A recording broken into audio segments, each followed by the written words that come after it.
Testing 1, 2. Welcome everybody to another BD Boxing podcast, broadcasting to you live from the True North. As your good friend, Mr. BDA, flying solo for the moment. We just had the rather mundane press conference between Canelo Alvarez and Caleb Plant, who will be tangoing this weekend for middleweight supremacy. And again, it's, super middleweight supremacy makes it sound grander than what it might actually be, because Caleb Plant, as it turns out right now, might just be a 10-1 or 7-1 underdog. Not exactly the most competitive fight on paper, it would seem, but we had a couple of callers last evening saying that they are expecting an upset, and you know what? Crazier things have happened. So before we get down to the fun, let's get the business out of the way, fellas. Thank you for joining us, first of all. Don't forget that you can join us and listen to our episodes on iTunes, Spreaker, and Spotify. You can send us a couple of emails too to the email address, or on the Discord if you're not there already. The most important thing is you continue to subscribe, fellas. Hit the like button, and if you got a couple of shekels that you can send our way via the super chat, that's always appreciated. Or by joining the BDA membership program, where you get special emojis, badges, and so on and so forth. Oh, and special film analysis as well. Shout out to Kyle L, S. Gonzalez, J. Mooring, Parokua, JumpTube, Shadow Combat, The Can Man. Shout out to The Can Man, Uncle Burnt Apostrophe, GB Guthrie. Shout out to GB Guthrie, Still Chef, and many more people to come, I'm sure. Fellas, thank you for joining us. Really appreciate it. We've got, like I said, a fight that a lot of people seem to believe is not all that competitive. But now as the fight nears, whoopsie daisy, all of a sudden people are getting the feeling. Now, I don't know if Caleb Plant can win. It's a long shot, but you just never know, do you?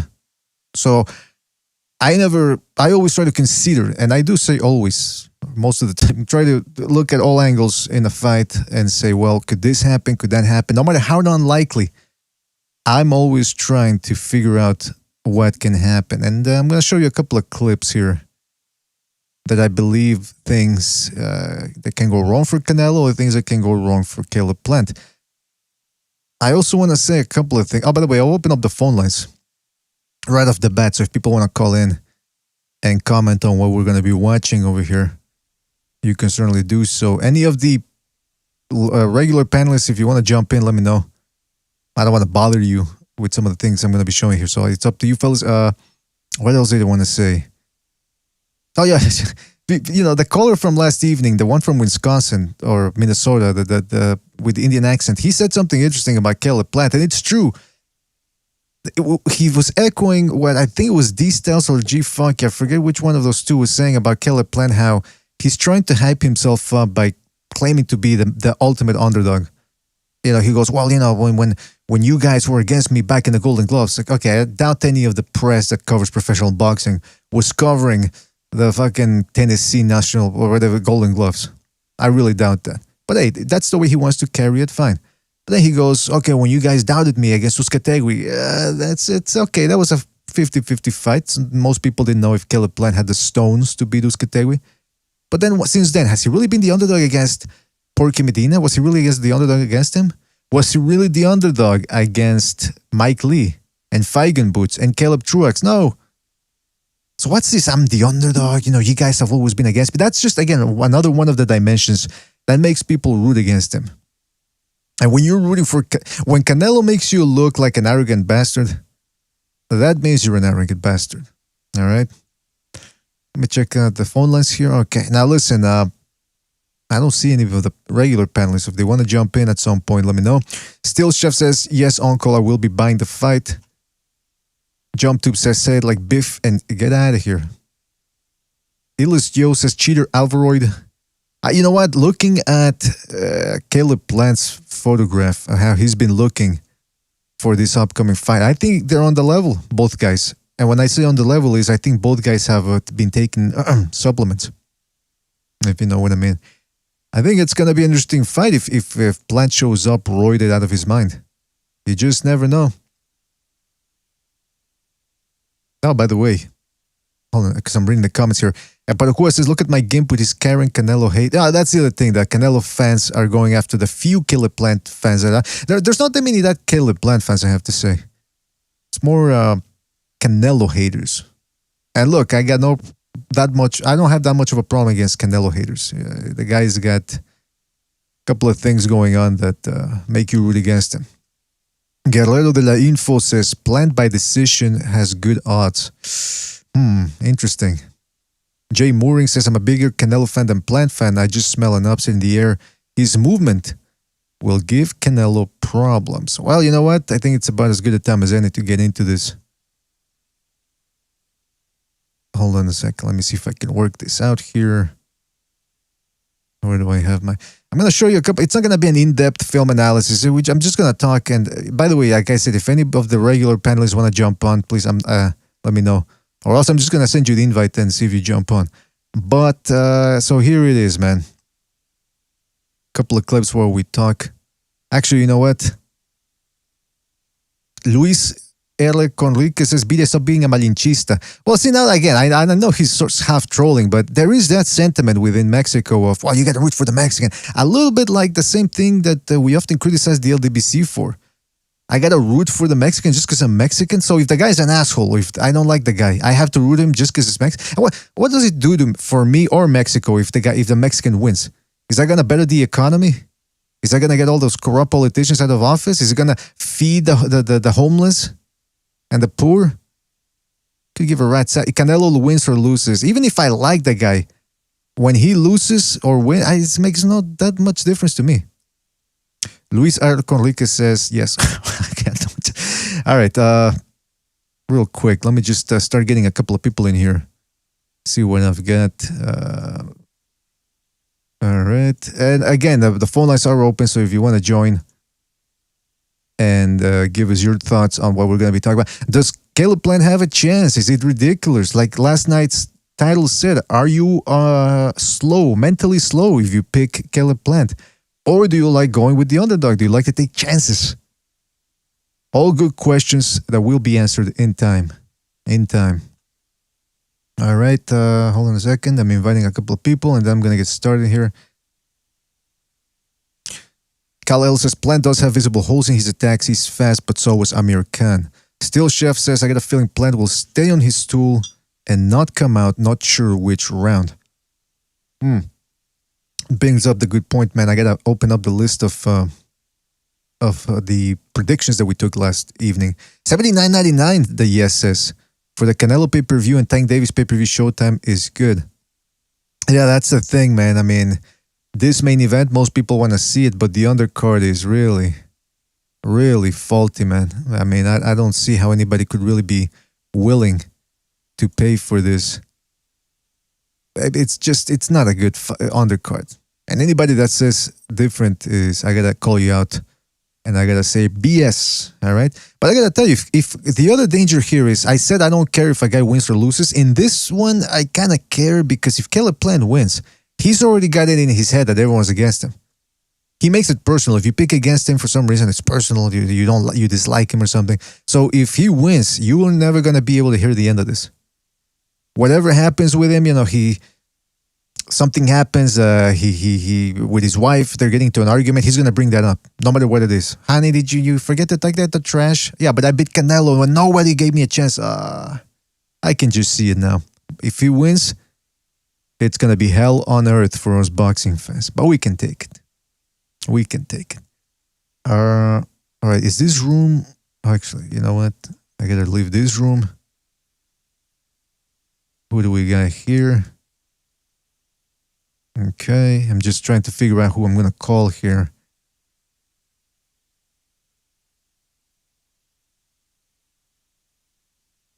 Fuck, this shit doesn't work, man. What the hell? Okay, hold on a sec. Give me 2 seconds here. See if I can call Bucho, and then from there I can create a group. Give me 2 seconds. Also, don't forget to hit the like button, fellas. Really appreciate it. Well, I think I got somebody here. Jim, is that you? Yes, sir. Can you hear me? Yes, indeed, man. How you doing? Oh, Pretty good. I'm at the supermarket right now, like a little consumer, but I'm checking out right now. I'm not that far from the house, so you won't have to deal with this, whatever echo I'm sure is causing. Actually, there's no much echo. There's just I hear you muffled. That's more than anything. That's what I hear. Well, listen, if you can, when you can get home, don't forget to turn on the computer. So, because I'm going to be sharing the screen here. All right. Absolutely, brother. Fantastic. All right. So just stay on the line so that this group doesn't disappear. All right. But just mute No, yourself. absolutely. Nope, I'll stay on mute. Fantastic. Well, I mean, if you want to talk, but yeah, I'm not going to show the whatchamacallit, the screen yet. I mean, the little thing I got here. All right. Like I said, I'll be home in 10 minutes top, so. Make it 7. How about that? Make it 7, kid. All right. Hey, I hear you. I'm just saying, man. Hey. I know you are. All right, brother. All right. Hey, by the way, I'm looking at this fight, and again, we talked about this. We already gave our predictions, but the press conference happened. I don't know if you saw it. Nothing happened. And they were pretty smart this time. They didn't have a face-off. Yeah, I didn't think they were going to allow, when you said there was a press conference today, I didn't think they would allow a face-to-face between Canelo and him after, the slap. And then, I mean, is it that at this point, something pops off, they get cut, finger breaks, something. All of a sudden, there's a lot of people who would be unhappy. Exactly, yeah. So I think they learned their lesson. Now, I'm looking at... I totally believe Canelo does not like this kid, just from the stuff he's saying. He was pretty mild today. He was pretty mild. He actually gave respect to Caleb Plant. I think it was his coach or Canelo himself who said, I give him credit. I'm pretty sure they're well prepared. I respect their preparation and their skills, but I'm going to come out victorious. That's what he said. Yeah, I mean, you can't get any much more bang. That's how it is, right? Okay, because you pick Canelo to win, and you don't seem to have any doubts about it. So, are you going to be looking forward to this fight come fight night? By the time it's 11? Yes. Oh, you are? No, I'm still looking forward to it, too, because I really appreciate, again, the GGG Canelo fight always pulling for G, without a doubt going to that fight. But I've always been a Canelo fan. I like him. And I like the fact that he fought 12 times in a calendar year, and he's already announced he wants to fight 4 times next year. Now, ask yourself, what would make him say that? That was all tied in personal, and I think that was his, he said that first. He put that out a couple of days later. He mentioned Garcia not taking it serious. So he already has it out there that he's going to be fighting 4 times. Now, he's the face of boxing. The number one, moneymaker, you'd have to say. I mean, people would bend over backwards to get him signed. And he's going to be fighting more than any other fucking pro anywhere near his level. I mean, you're lucky now if guys fight twice a year. PBC guys are down to, I think, once every 18 months on average.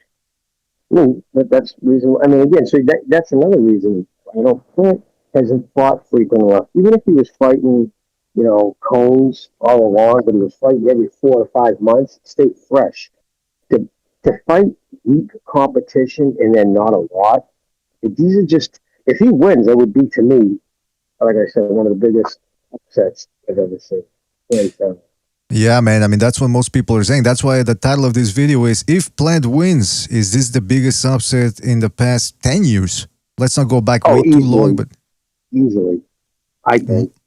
More than Luis versus AJ?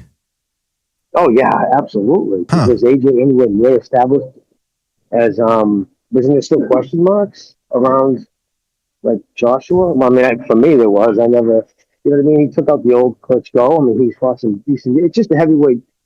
I'm not putting on AJ like he was talking to everyone. It's just the nature of the beast. It's not a very deep division. And I put a lot of stock into those 24. Yes, he lost the first fight. And I even think he lost the second fight, or anything a draw. But those were 24 rounds against Jude.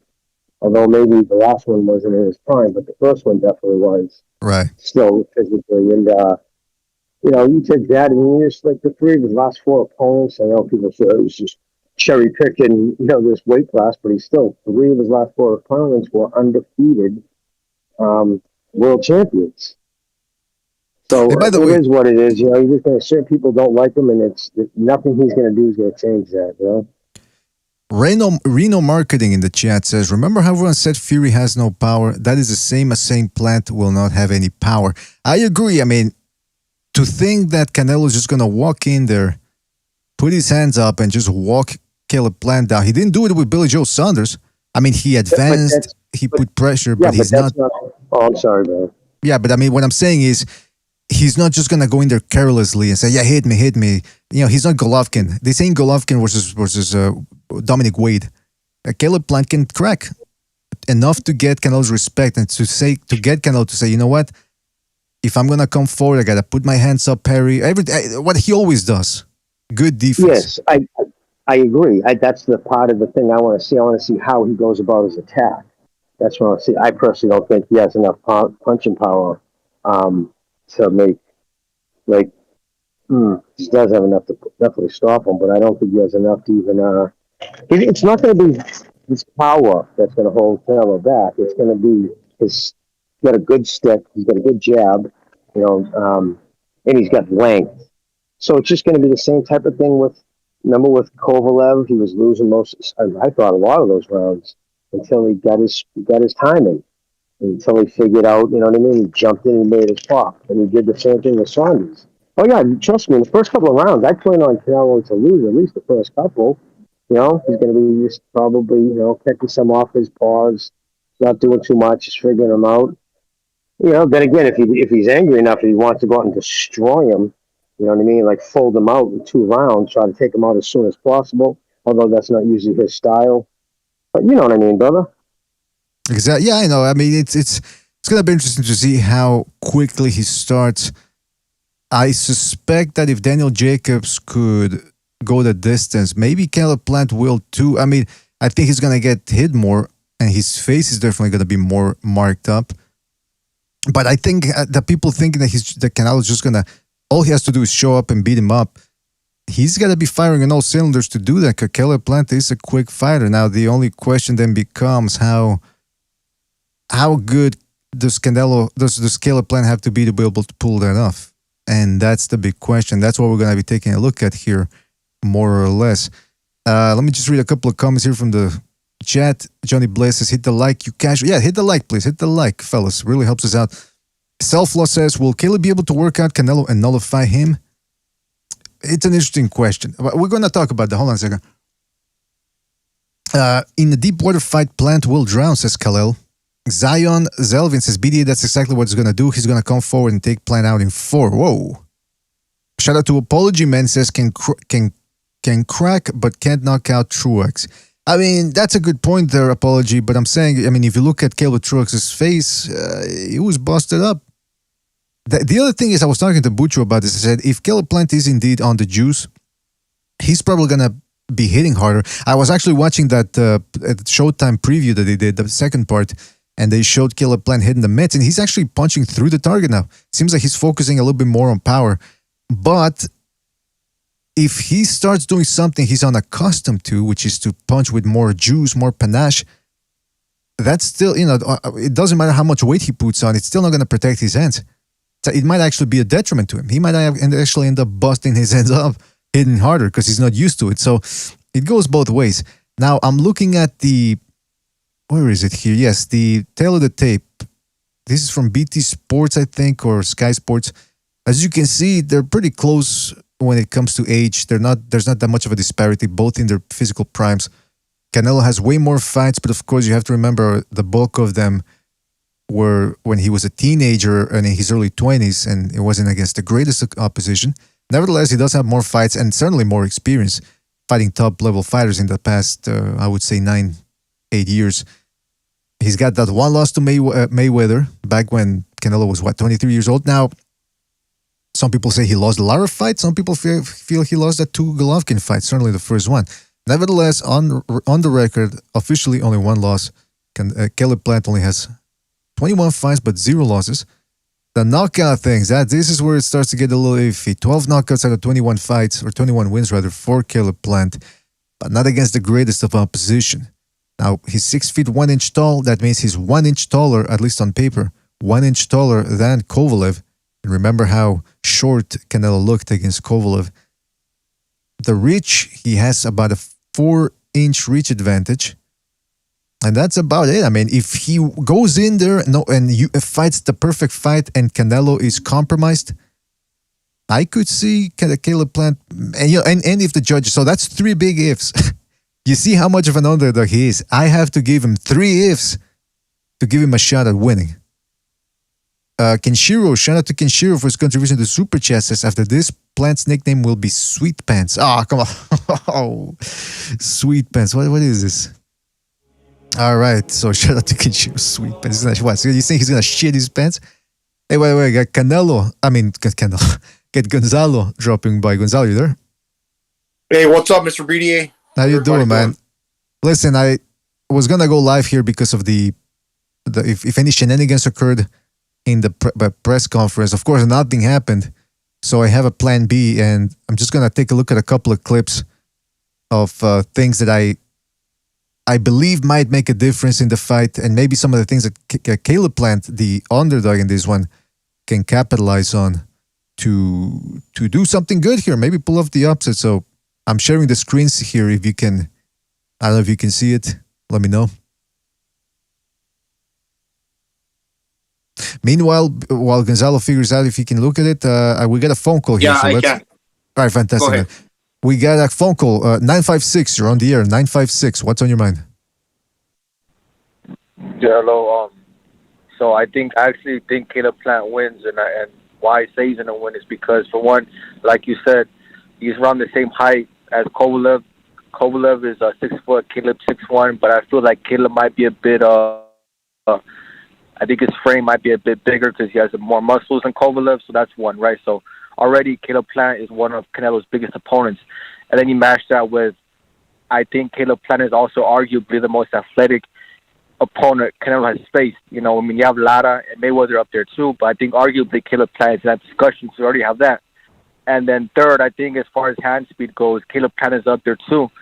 Mayweather and Amir Khan has been too, you know, so I think if you factor in the height, the athletic ability, and the hand speed, Caleb Plant's a very dangerous guy for Canelo. If you're talking about this the physical part of boxing, of the boxing match, Caleb Plant is physically a threat to Canelo, and I think Caleb Plant knows how to fight, move. He has a good jab. He has a good left hand. He's fast. He can match Canelo's speed. You know, Canelo is one of the most skilled guys in boxing, you know. But I just feel like Caleb Plant's style is all wrong for Canelo. And I don't think Canelo's taking this guy seriously, you know. I mean, he's busy playing golf. He's happy. He has he got married. You know, he's just too happy. All right, now, so you said, just remind me, Caleb Plant, unanimous decision or just decision? You want to go? Nah, decision. Just no decision. I don't think Plant's gonna stop Canelo. His defense is too good to get stopped, you know. But I think decision, yeah, Plant, maybe majority, unanimous decision around there. I think. Plus, also, I think Canelo is slow at 168. Like, I was watching the Kovalev fight. I mean, of course, that's at 175, but I'm pretty sure Canelo weighed around the same weight. So, but anyways, he looked pretty, in my opinion, he looked slow. Like, he was jumping in with hooks. And Kovalev isn't even that fast on his feet, you know? And Canelo was missing with hooks. He had to, jump in for hooks. I don't know, man. I think Caleb Plant's going to be that guy. You know, I think it's a really bad fight for Canelo, but Plant's not perfect. But I just don't think Canelo's taking Plant seriously. You know what? It's interesting because I think if he can win a decision, I don't see him schooling Canelo, but I see him doing enough where Canelo's not, Canelo doesn't throw a lot of shots. The fuck's going on in there, man? Go! Are you having a little trouble there with what the fuck? You heard somebody going, what the fuck? I thought there was going to be a fight or something there in traffic. Sounded like they were in traffic and there was going to be some road rage. Fuck, why did he hang up? Hey, call Mike, man. I want to hear the fight. And I didn't even know who the guy was. Mystery caller. Just going to write down here, mystery caller. Man, I wanted to hear some action. Gonzalo, you a little disappointed? Or? Yeah. Maybe we hear something about it in the newspaper. It's like that maybe. One time that one guy called and you could hear the brake screech and like window like cracking, like he got into a car wreck. Gonzalo, that was fake, man. No, well, yeah, athleticism he has, and he's gonna have to count on it. You know, kind of like fight or flight. He has to be wary because he has to skirt around Canelo's wheelhouse. He can't stay in there. So the fact that you got punches coming the other way from Canelo, and he doesn't punch that hard, he's gonna have to be wary of that, and that's gonna keep him a little nervous, a little wary, and he's gonna have to skirt around Canelo's wheelhouse, but at the same time land his shots while getting in and getting out. Well, I tell you, man, that's true there. And you see, there's a couple of more people as the fight gets closer and closer. People picking Caleb Plant. People want to go with the underdog so they can later say, "Ha, I told you so." I'm not saying that's what all the callers are saying, but I suspect some of the people, at least the ones I'm reading on message boards and comment sections all across the internet, Reno Marketing seems to be pretty adamant that Caleb Plant can pull this off. And when he's saying, he makes a good point because, most of us here picked Usyk to beat Joshua. But a lot of people that were picking against Usyk were saying, well, he looked like crap in the Chisora fight, which wasn't exactly true. But okay, let's say he didn't look sensational. It was a styles make fights type of thing. And so here he says it's the same thing. But I would argue that Canelo just fought somebody who's quick, who can move, and he didn't look all that out of his depth against Billy Joe Saunders. So it's not quite the same thing because Joshua had never fought anybody. I mean, well, actually, the last guy he'd fought who was as skilled as Usyk was Vladimir Klitschko.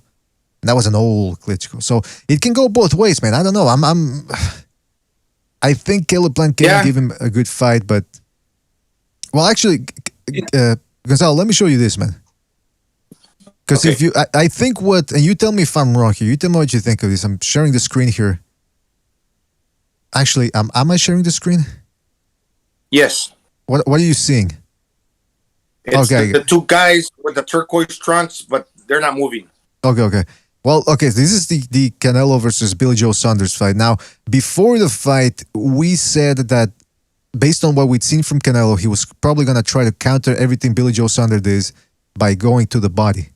Whether Billy Joe Saunders came in with a jab, left hand, Canelo was going to counter body. And even if Billy Joe Saunders wasn't doing anything, Canelo was still going to go to the body. And as you can see here, he would drive Saunders to the ropes and go in with those wild right hands of his to the body. Not quite the left foot yet, straight right hands to the body as well. You see him there doubling him over. Now, here's the interesting thing, Gonzalo. After Canelo throws those wide right hands, now some people might think, well, here's a straight right, but some people might think, why is he throwing them so wide? I think he's doing it on purpose. So that he keeps a guy thinking, okay, the right hand's gonna come, and then he does this. Go with the left foot. Would you agree? That's right. It's kind of like the Povetkin punch that he landed on White. It disappears from the line of your sight, so you don't know where the hand's actually gonna go, whether it's gonna go up or down. It disappears from your view. Ah, yeah. Good point. Well, he keeps you entertained with that jab. He's flicking that jab, and he arcs that punch where it's out of your line of sight.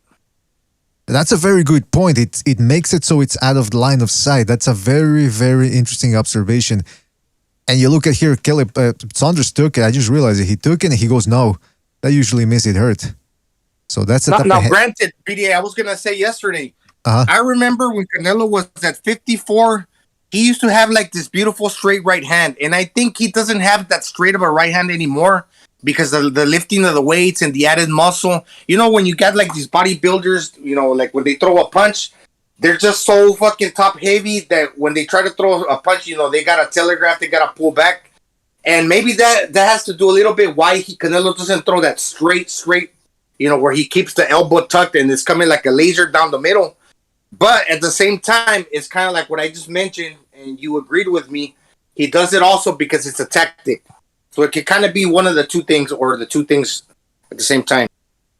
Yeah, that could be too as well. I mean, we'll see. But whether it's one or the other, it certainly works so far. Now, when you look at him here... Oh, shit. When you look at him... This is what I'm worried about for Caleb Plant is... when he starts to lead with his shots, Canelo's very confident in his defense.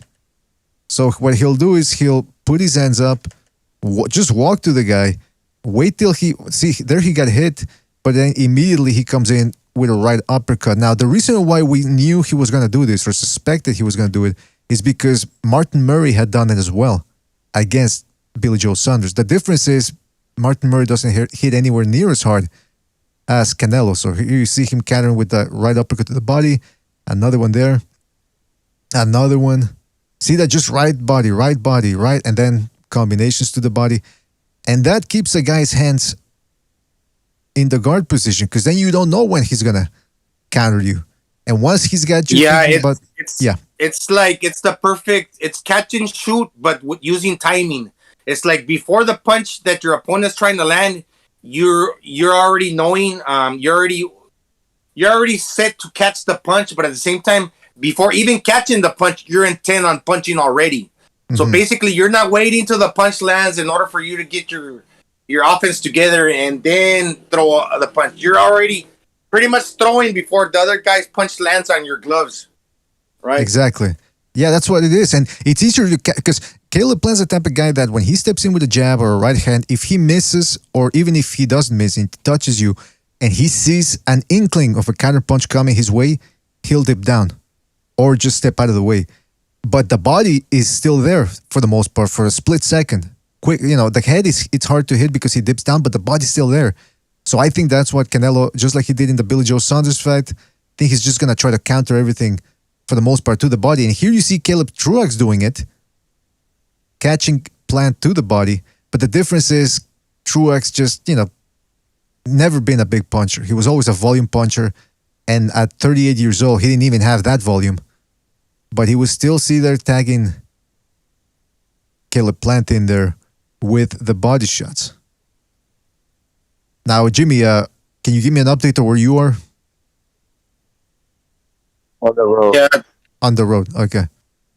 Hey, by the way, we definitely not a lot of mustard behind Caleb Truax's punches there. And you could even see that when he's throwing those shots to the body, that there's not like a second or third punch that's going to come with any power. Exactly. It's a depleted Caleb Truax.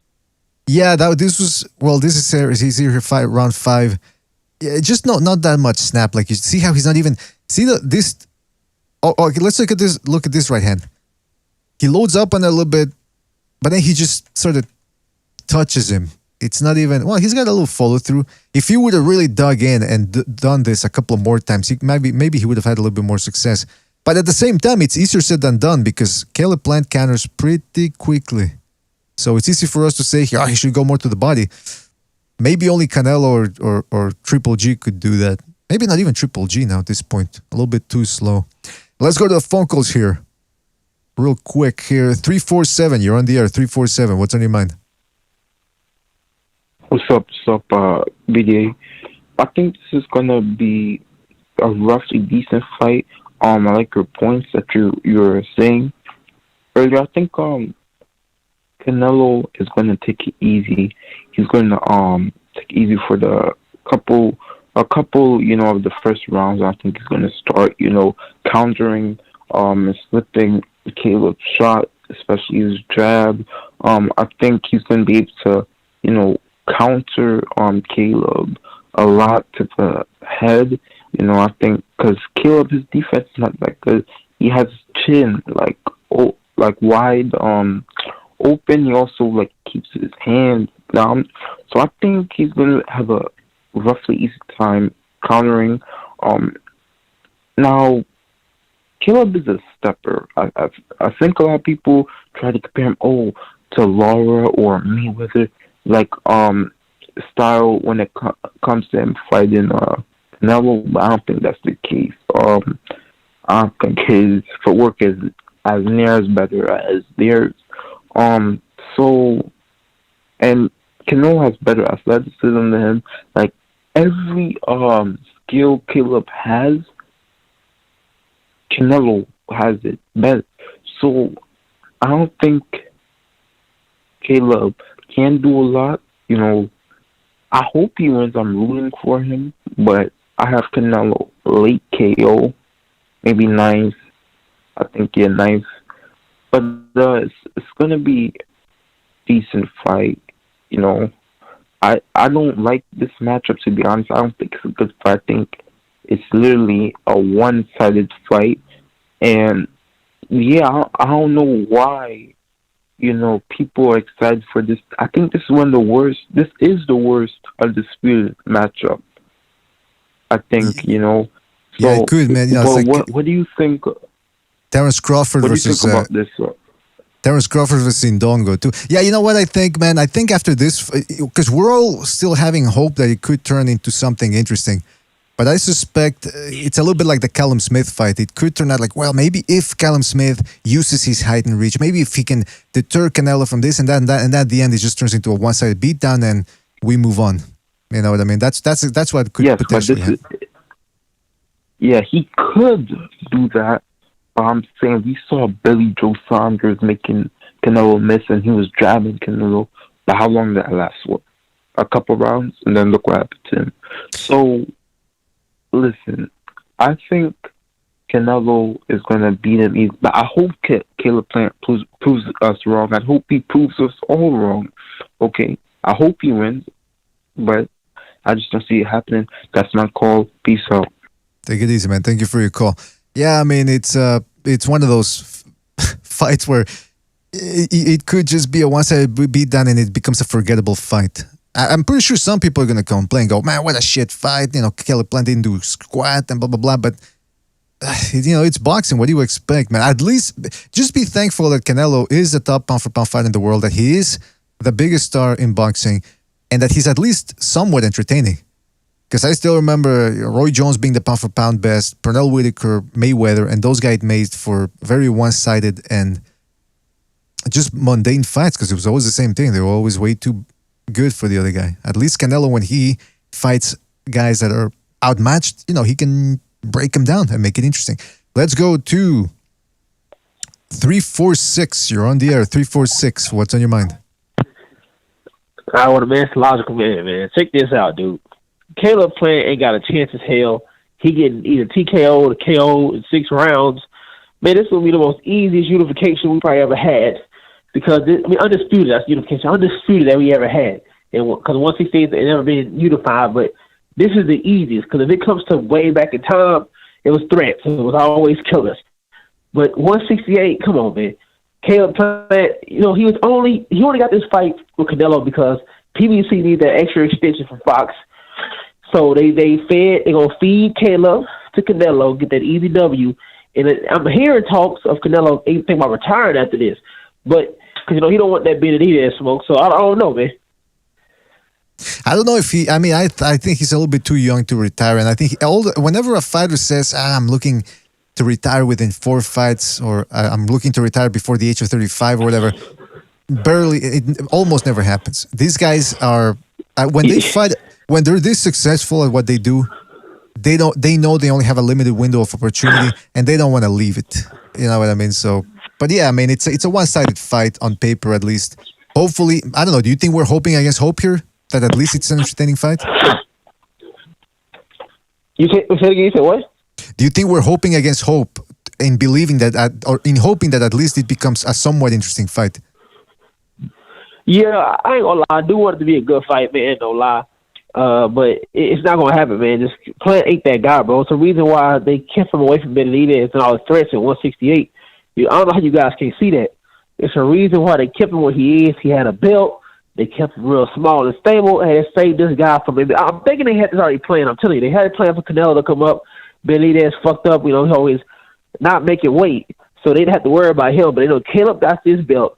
Let's just keep him with some D-level fighters and keep him alive. So when Canelo get here, we need that extension. We can get that extension Fox. That's what I believe, man. 100%. You never know, man. They're pretty wily and sneaky the way they do business. So, yeah, and if they keep, I mean, yeah. Can I bring in one thing? Just say this I just found out. So, I noticed in the news, the Canelo and all this, but just a quick little throw in there.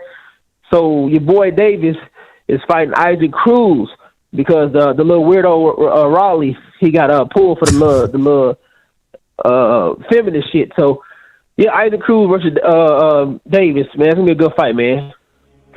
All right. Yeah, well, hopefully, man. I mean, the little Mexican, he can crack. He's built like a muffin. Yeah, let me and fucking fight. Yeah, I'm looking forward to that one, man. It's a little better than Romero versus Davis. All right, well, listen, Logical, man. Thank you for calling in. Oh, yeah, 100%. Thank you for calling in, man. Yes, we'll catch sir. you All right, next. thanks. Take it easy. All right, real quick, shout out to Chris K for his contribution with the super chat. Says, I believe Plant wins equals believe Epstein killed himself. Okay, so that's Chris K. Shout out to him for his contribution. He's saying, if you believe that Plant can win, you are on the same level of the dupes that believe Epstein killed himself with a, what was it? A piece of cloth in a room in which he was supposed to be being watched 24/7, precisely for that reason, so he wouldn't commit suicide. So that's Chris K. Shout out to Chris K. And shout out to Kenshiro for his contribution. But the Super Chat says, BDI said it first, Canelo will be undisputed at 175. Ooh, okay. Shout out to Kenshiro for his contribution. GB Guthrie says, yeah, but he's better than Woodley and Askren. I can promise you that much. Okay, they're talking about if Canelo goes to the UFC. All right, let's take another phone call here. 405. 405, you're on the air. 405, what's on your mind? Hey, Mr. B, yeah, how you doing? Doing fantastic. How about yourself? Doing good. I was just calling on the fight. I agree with the callers who just called and said Plant is not Floyd. I really don't think in order to beat Canelo, in my opinion, is you have to be able to throw more than one punch. I think that pot shotting and fighting on the back foot, I don't think you're going to beat Canelo that way. You have to be able to meet him in the middle, and you better have some firepower to make him back up, you know what I mean? Mm-hmm. I don't think you can let Canelo walk you down. I think once he starts walking down, I think it's pretty much over. So I see the fight going. I see the first 4 rounds going Caleb Plant fighting on the back foot, throwing that jab out. But come after the 5th round, I can see Plant keep throwing that jab, but kind of those flickering jabs, a jab with no more purpose. You know what I mean? Yeah. Just kind of like to defend Canelo, and I see Canelo just slipping the jab and countering and start walking him down after the 5th round. And I can see the ref stopping in the 10th round.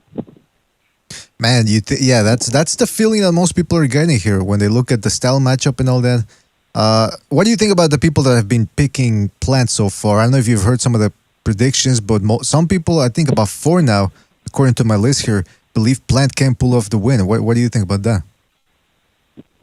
I think because it could be one of those things where they believe Caleb Plant has that footwork and he's athletic and stuff. And he's a big guy. He's a very big guy, but at the same time, I don't think he has the firepower to be able to make Canelo think twice for coming in.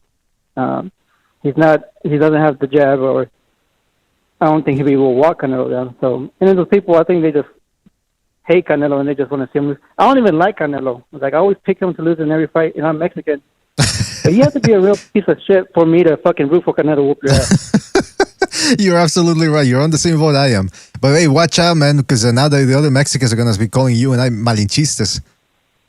Somebody called me that. I never root for Canelo. I always want him to lose.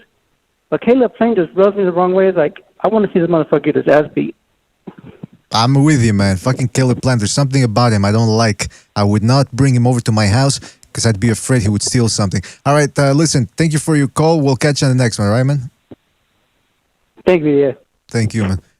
All right, let's go. Okay, now I'm getting a couple of phone calls here. I thought this was going to be, I didn't expect this many, but in any event, it's a good thing. We'll see if somebody picks Caleb Plant. I want to be surprised. 484, you're on the air. 484, what's on your mind?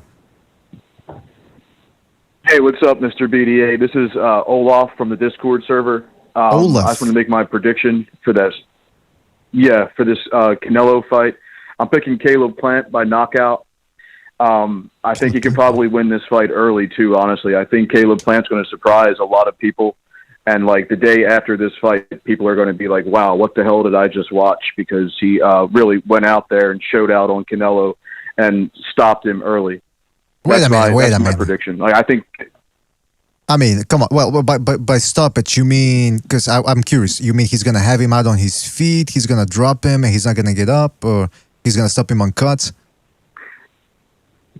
I think he'll probably stop him on his feet. But if he actually did just flat out, like, clean knock him out, I wouldn't be surprised by that either. And I think it can happen within the first 6 rounds. Plant by KO. I got to tell you, I don't know if you're yanking my chain here, because I said I wanted to hear from people that are picking Caleb Plant. Where do you see him pulling this power from? No, I've been leaning towards Plant for a few weeks now.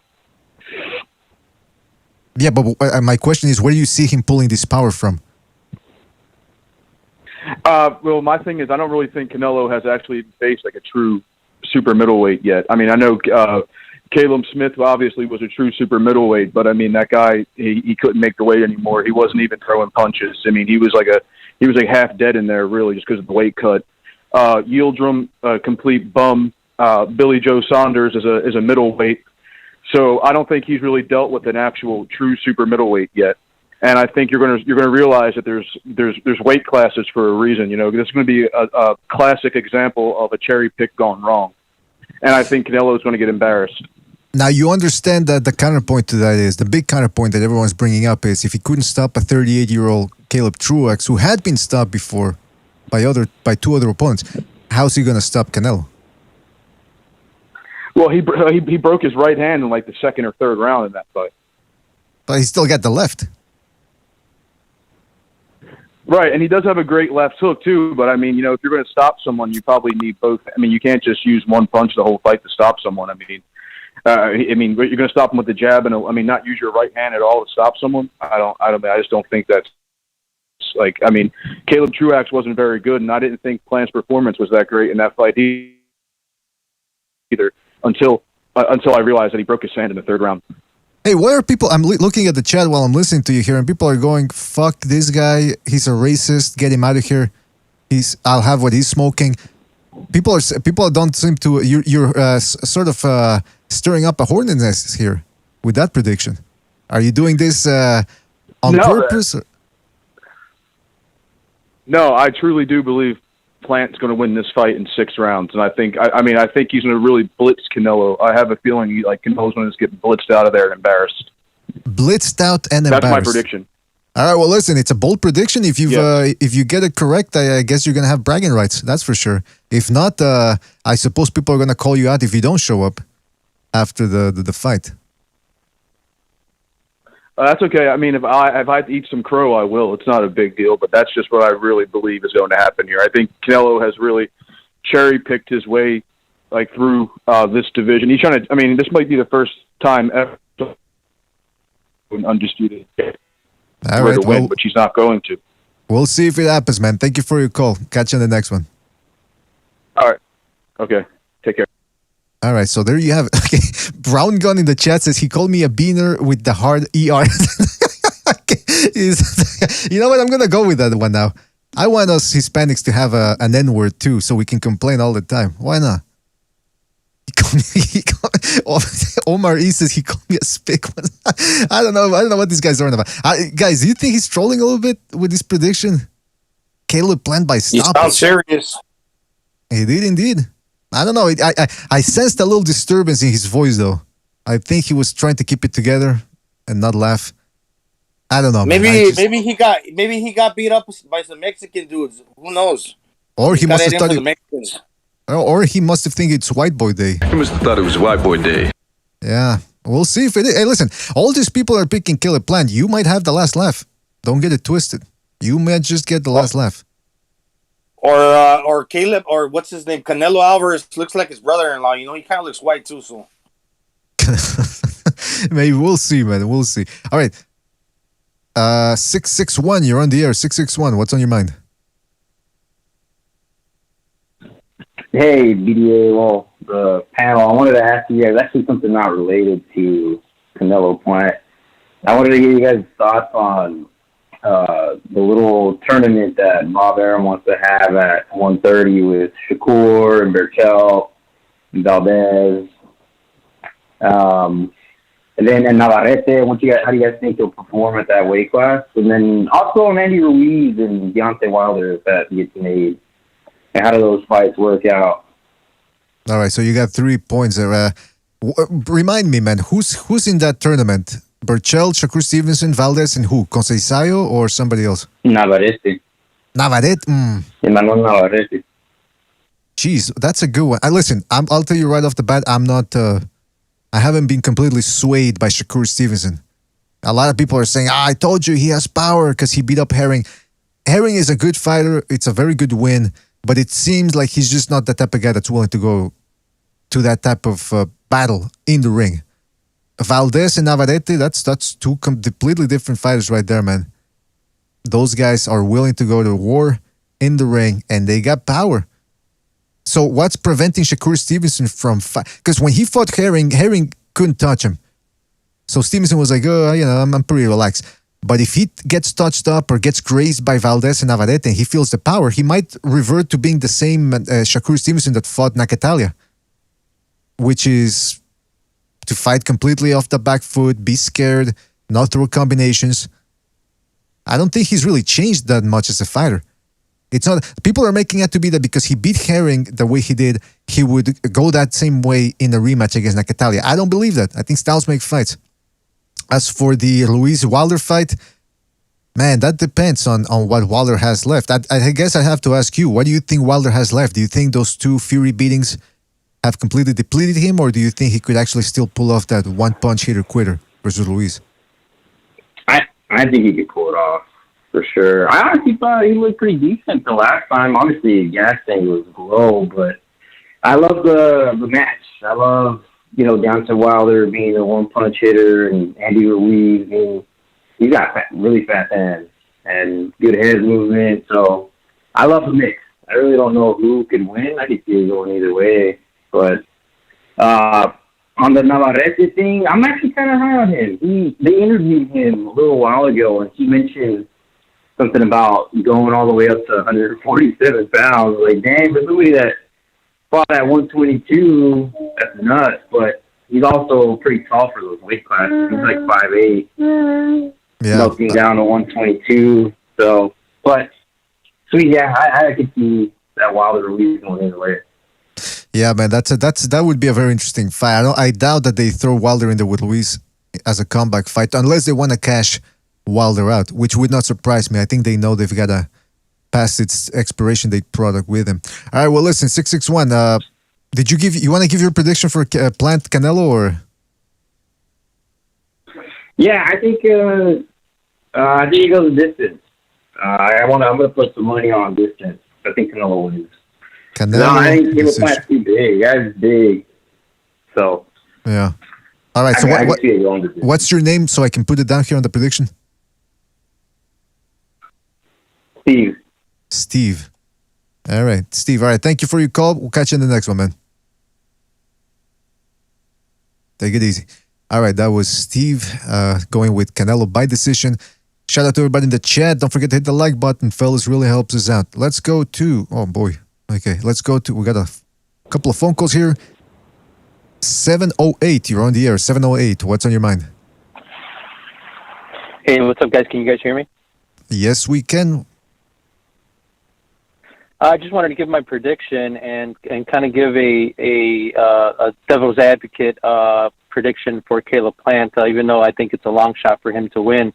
I think Caleb Plant could pull it off if he's hanging out on the outside and jabbing Canelo. It seems like a lot of people think that this is Canelo's biggest test, that this is a true boxer that he's faced since Lara. And in order to pull that off and get a victory, he's going to have to hurt Canelo, which I find it close to impossible, but he's going to have to hang behind that jab and pretty much jab Canelo to death. But I really, in all honesty, I think this is going to be a relatively quick fight. I've listened to a lot of interviews, and one of the interviews done by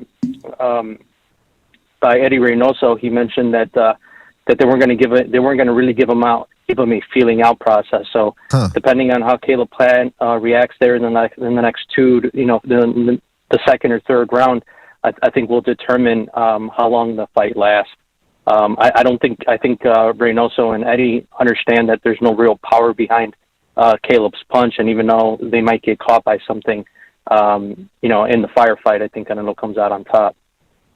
Yeah, I think that's sort of what Jimmy was saying about the punching power. All right, so, but your points are, at least you're trying to find out a way to give Caleb Plant a plan to win.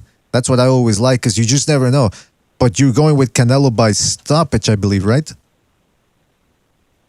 Yeah, I just think it's going to be too much. I also think about the moment, and Caleb Plant, he seems like a good fighter that believes in himself, and obviously you need to believe in yourself in order to win the fight.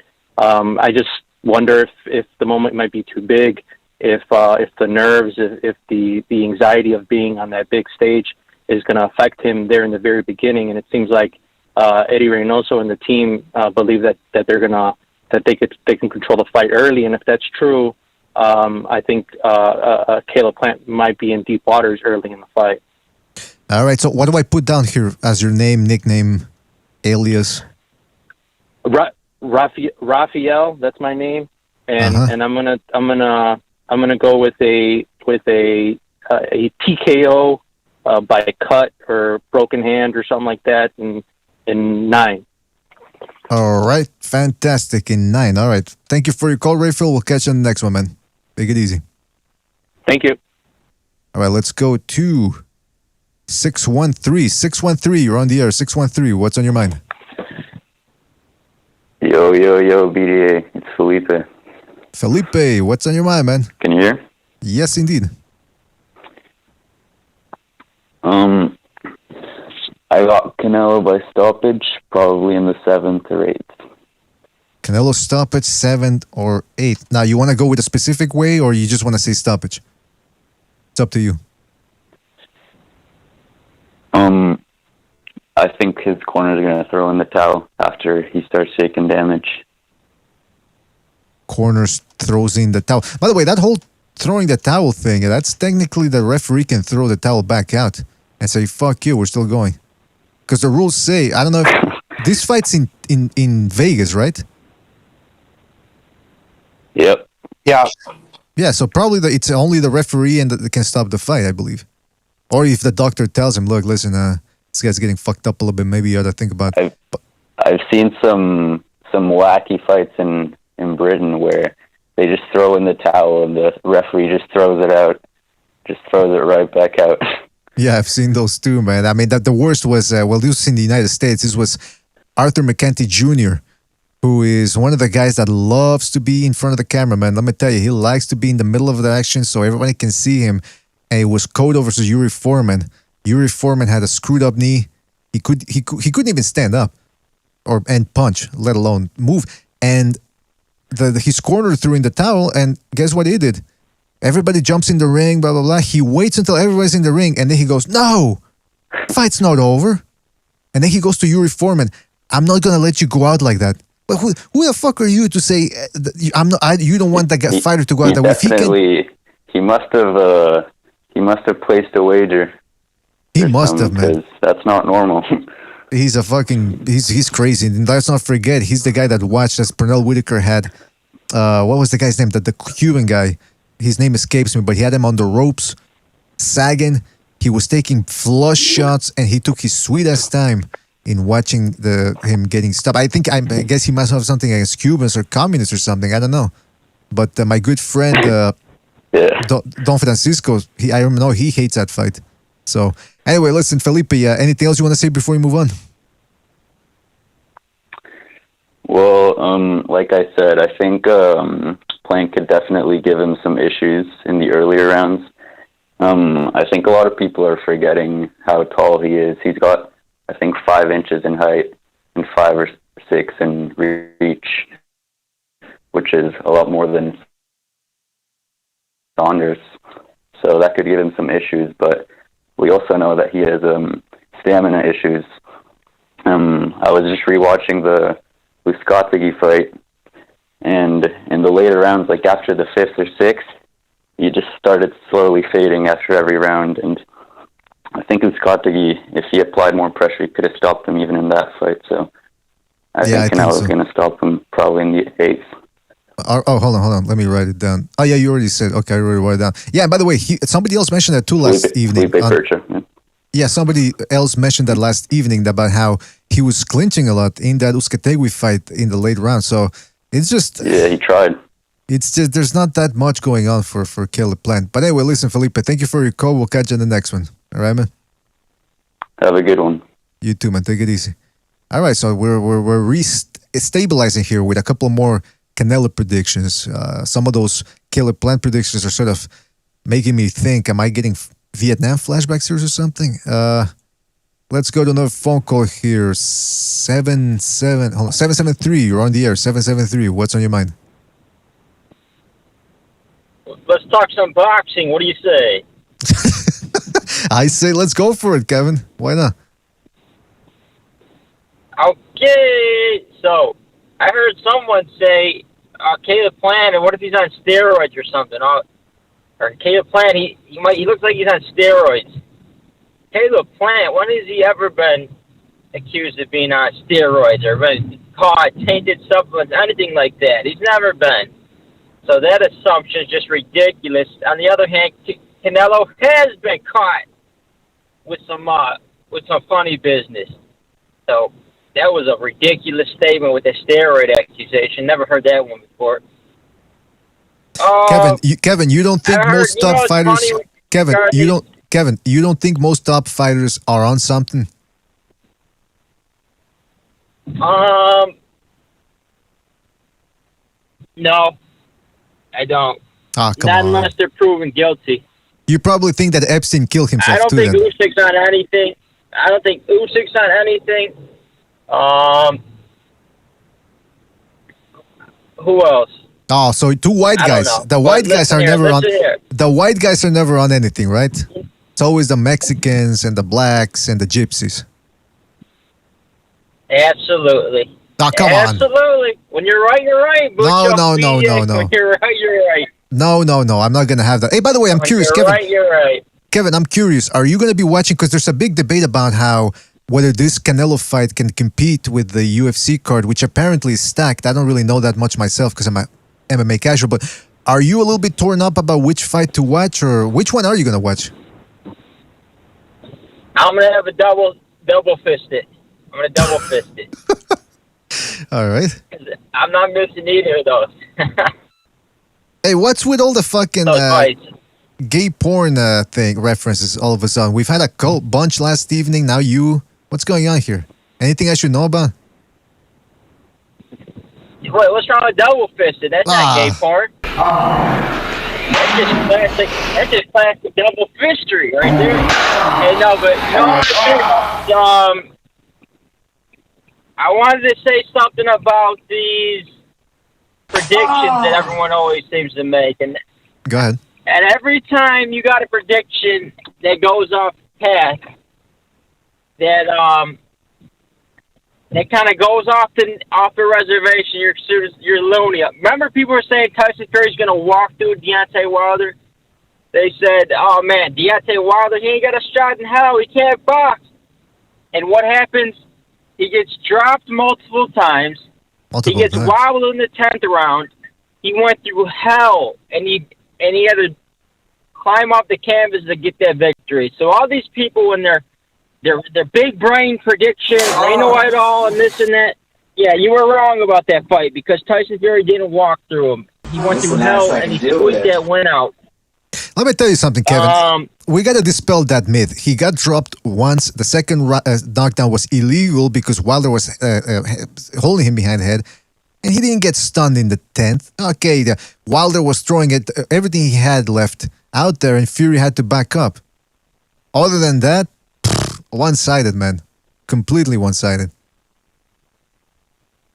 You asked Tyson Fury, he said that was a tough fight. He said that was really tough, and he wasn't his best performance, and he was kind of shocked, surprised how that went. He thought he was going to walk right through him like everyone else thought, and he didn't. Yeah, he also said he was going to show up at 300 pounds. And he was getting hurt throughout the fight. Like he wasn't getting hurt to where he's going to get dropped, but he was getting buzzed by those air shots, those equilibrium shots multiple times, just by arm punches. He was getting buzzed. He was getting rattled. You could tell he was getting hurt by those shots. Hey, he wasn't going to get knocked out, but he was. It was waking him up. It was keeping him honest, and that's why he was. What? Yeah, whatever. I was gonna ask, why are people excited about the UFC card if apparently the main event it's a rematch of a one-sided fight? The main event wasn't one-sided. That's where you're wrong, bucko. It was 2-2 going into the fifth on 2 scorecards. It was an even fight, one of the best fights of all time. All right. And with the boxing fight, you got Canelo Alvarez, who's a huge favorite. Huge favorite. What is it, like 7-1, 8-1, something ridiculous? I don't know what the fuck is. You got some dude in there with like 50 fights. You got someone there with 20 fights. So, I mean, UFC always puts on competitive even cards. On any given day, he's always got a shot. Boxing's the only sport that comes up with these freaking 8-1, 9-1 favorites, and it's supposed to be some big time fight. And that's the funny thing. This is the funny thing about this fight is everyone's trying to hype up this fight when everyone's saying Caleb's going to get destroyed. Like, it's supposed to be some big time fight, a unification fight against some dude with 20 fights. With some dude who's he's got more knockouts than the dude has fights. So that's your big unification title fight. So I don't want to hear anybody saying, "Oh, he's going to destroy him." Caleb Plant, he shouldn't even be in there. But then they're going to say, come hype up that win and say, "Oh, he did it! What a good win, man! He's unified it. He unified the division." Don't be a hypocrite on that front. All right. Do I make sense? Do I make myself clear? Loud and clear, bucko? You made yourself absolutely clear there, Tiger. So thank you for your call. We're going to have to move on, but you are dismissed. You know what other prediction? Hey, BJ, you know what other prediction they're gassing up is that Usyk. He ain't no heavyweight. He ain't going to do shit at heavyweight. He's too little. He got no punching power. And a lot of people were saying that. A lot of people. Okay, but now you're going... He struggled with Witherspoon. That Usyk fight. He looked like trash against Chisora. He looked like trash against that Chisora. Usyk fight. You certainly, let me tell you something. You certainly didn't hear. You certainly didn't hear that on this channel. That's number one. Number two, that Usyk Joshua fight. That's so last September. You better keep up with the times there, champ. But look, listen, we gotta go. Thank you for your call, Kevin. Always appreciate it. You sound like that homosexual out there, boy. You say so. All right, listen, we got to go, Kevin. Thank you for your call. Catch you on the next one, man. Take it easy. All right, Bob. All right. That's Kevin from Chicago trying to keep his Caller of the Year award intact because he's had a lot of competition this past year. All right, listen, fellas, don't forget to hit the like button. Hit the like. Really appreciate it. Let's go to 646. 646, you're on the air. 646, what's on your mind? Hi, Mr. BDA. This is Dave. Dave, yes, indeed. Dave, go ahead. I think that was Caleb Plant's brother from 8 Mile. I think so too, man. I thought he was going to start freestyling for a bit there. I think he had a little bit too much in the trailer park today. I think Canelo's gonna. I think it's like that meme, that white guy meme. You're not that guy, pal. You're not that guy. I think Caleb Plant is that meme. I think Caleb Plant this is his second big fight. I think he's just somebody that happens to have the belt. That's just in Canelo's way. I don't think he's even like somebody like Benavidez that's calling him out for years and years of getting ready. Caleb just has the belt, and I think in the Usyk fight, we already seen like so many holes that Caleb has. Like I think 9, 10, 11. I think in the 9th, Caleb got hit on the inside. Caleb loves himself, like loves his combos too much. Like sometimes he'll throw a combo where it's like 1, 2, 3, and then he'll decide to duck after the combo. But in between those combos, he'll put his head straight in the line, and he'll forget that it's like not hitting the pads. I feel like he spends so much time in the gym, he sometimes thinks it's like he's in the gym. And I think if he throws any of those combos, I think he's going to get interrupted like Khan got interrupted, and I think he's going to be looking at the ceiling. And if he tries to fight... And if he tries to what? Yeah, David. He thinks he's like Floyd in there, but I think if he stays inside like that, I think Canelo is gonna just like mash him. I think his his stamina is not that great. We've already seen in the Kentucky fight. He spent like the last couple of rounds just like running and surviving. I mean, he did a little head movement just to like let the fans know he's still there. But I think when Canelo is attacking the body all night, I don't think he's going to go anywhere. So I think Caleb Plant is going to get interrupted with like a big counter.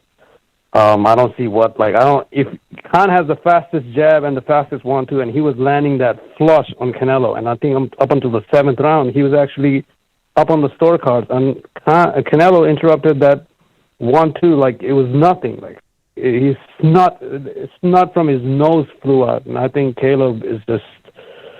I mean, he got lucky. He won the lottery. He's just somebody with the build, but I think there's just no way Caleb can survive Canelo. I think it's going to be. I think before 8th, Caleb is going to be looking at the ceiling. I think. All right, so stoppage before the 8th. That's what I got you down for there, David. Listen, we're going to move on, but thank you for your call. Call back next time, right, man? All right, man. Take it easy. All right, we got a couple more calls here, but let me just get back here to the panel. We got Recognized dropping by. We still got Jimmy and Gonzalo here. Fellas, anything surprise you so far about the phone calls, the predictions? I'm going to take... Other than Kevin calling this show all the time to complain about shit other people say, no. It's like you know what I mean? Like, a lot of people say this. Like, yeah, but nobody on this show. Who was saying that? But that's his angle. Right. He's a cynical kid. I like Kevin. He's got a vent somewhere, right? This is the show to do. Why not? It's cheaper than therapy. Yeah, we're bartenders. That's what we are. We're digital bartenders or punching bags too. Hit us all you want. We can take it. All right. Let's go to 530. 530. You're on the air. 530. What's on your mind? Hey, what's up? What's the topic really? I just heard dude talking about Fury and Wilder. And so I wanted to call in about rebuttal that, but what's the topic today? Well, we're taking down predictions for Canelo Plant. Canelo Plant, the predictions. You want to give yours? Yeah. Well, Canelo's going to dog walk Caleb Plant. There's no, I mean, if Billy Joe can do anything, there's no way Caleb Plant can do anything against him because there's no one to beat Canelo at those weights right now. All right, so I'm writing down your prediction, but I do need an alias or a nickname here. So Canelo by knockout in like round 7 or 8. Knockout around 7 or 8. And what do I put that as a name here for you or alias? You just put down Trillman. Trillman? Okay. Treal. Yeah, Trillman. Yeah. Oh, you're from the chat. Okay. Yeah, shout out to you, man. All right. Canelo KO 7 or 8 dog walk. That's what I wrote down. Yeah, he's gonna dog because I really haven't seen Caleb fight too much, but Canelo's power is too much. I mean, if he dude just said, if he stays inside, tries to act like Floyd, he's gonna get 8 alive in there. I mean, listen, Caleb Plant, you gotta give him credit though. He believes in himself. So a lot of people believe in themselves going against Canelo, but only one has beat him. You know what I mean? That's true. Yeah, but a lot of people do just come for the money though. But I mean, I'm sure they're trying some point in the fight, but there's nothing they could do. He's on roids or something. He's unstoppable. You know? Yeah, it seems like he's on roids, huh? I mean, I don't know why would give off that impression, but it certainly does appear like it. He turns really, really, really red during fights. When people are on steroids, they seem to turn red during the fights. All right, man. All right, listen, Trill. He's ginger and all that, so he's gonna flush. But yeah. All right, Trill, man. Thank you for your call. And there's only one Tyson Fury. To the caller that called, there's only one Tyson Fury. That's right. You're absolutely right. There's only one, man. All right, take it easy, man. Thank you for your call. Yeah, and his father sells miracle water or something like that from the wells of the Amazon basin or something. I don't know. Let's go to 856. You're on the air. 856. What's on your mind? Well, I'm glad we're talking about Plant and Canelo. It's a good conversation right now, leading up to a good fight. But one of the things I want to touch on that I think a lot of you callers ain't touching on is... All right, so caller, I got to interrupt you. Caller, I got to interrupt you. I can barely hear you. Are you on speakerphone? Yeah, let me take me off speakerphone. Yes, please, because, yeah. I was saying I'm glad we're touching on Plant. A good reason here because, I can barely hear you, man. Upcoming fight is... Sorry, I can barely hear you. You're still... yeah. You got to take yourself off speakerphone, man. Otherwise, we can't hear you. Very, very low, man. All right, listen, call back. Okay, can you hear me? All right, now Yes, now I it's hear better. I hear Now him it's better better. now than before. Yeah. All right, go ahead, caller. Okay, okay. Well, what I was saying was I'm loving this upcoming fight with Canelo and Plant because it's going to be a real tale of the tape here. A lot of the callers was touching a lot on Canelo, which is great. He's a great fighter. Nobody can take that away from Canelo. I want to touch on Plant for a second. One of the things I like about Plant is if you go back and you watch the Mike Lee fight, Mike Lee had some good head movement. I mean, like, he really did. If you really watch the fight, he was moving his head, the irky-jerky with the hands up in a similar fashion that Canelo does. I'm not saying he was able to keep it up. He's smarter than Canelo. But I watched how somebody like Caleb Plant took him apart. And another thing is they were similar in height, too. Lee was undefeated in that fight. And then I watched Plant since he first came into the game. This guy is incredibly good. And I think he's like good, like, a different weight class, but good like Jerome Ennis, and I think you guys got to really watch this kid because if I was to bet my hard-earned cash, I would really put a bet on Plant winning this fight by decision. But it would not surprise me if he actually stopped Canelo in a body shot. Oh. Well, now I got to tell you, that's a bold prediction right there. I think out of the 20 predictions or so we've had so far, I think you're only the fifth one, but the stoppage one, that's the one that really makes me go, wow. Now, why did Another thing real quick. Yes, go ahead, please. Another thing real quick I just want to touch on just real fast. When Plant took that belt, and got that championship, you guys talking about how he got a little tired and this, that, and the other. That's a different type of fight he was fighting with a taller guy who was just... The guy was getting outclassed, but he still had the endurance and the energy. Even after getting knocked out, he was in very good condition for that fight. Plant fought an excellent fight even with him. I'm telling you guys, I'm not saying that Canelo is something not to be afraid of with them body shots and the way he can break you down. We've seen what he did with a few fighters, but Caleb just is different from all these other fighters. I got a feeling, guys, he's going to take this one. And he's going to take it big, and it might be an embarrassment for Canelo. I'm sure a rematch is going to be there. Let me get the panelists in on this. Panelists, what do you guys think about this prediction? Well, my thing is always like if you just say it's my gut feeling, it is what it is, and how do you debate somebody on a gut feeling? But my thing is, what are you basing that off of? Because I understand you said Mike Lee, but he was 169th ranked fighter who's a club fighter, not even a gate level fighter. So, you know what I mean? Other than they both wear boxing gloves and Peace standing up, I think that's what the similarities between Mike Lee and Canelo. And okay, the stoppage is what gets me. It's like but where does that power come from? This is a kid, I know people saying broken hand. It was bruised. Couldn't stop Caleb Truax. But suddenly he's going to stop someone who hasn't even been down as a pro, and he's faced 24 rounds with Triple G. And I tell you right now, G punches a hell of a lot harder than fucking Caleb Plant does. It doesn't. But he thinks 160 to 168, so therefore by nature the kid punches harder. That's not the case at all. But that's just my thing. Your opinion, I'm not going to discredit it. That's your opinion. But the thing I like about Caleb Plant is that left hand that he carries. That left hand is dangerous, and he can throw it to the body and to the face. When I went by Mike Lee, yeah, he's a little brawler guy, but he had a similar head movement, and the guy was undefeated. And he came in there thinking he was going to win the fight. My point being is, I think a lot of people are sleeping on this Plant, and the odds are in favor for a good bet.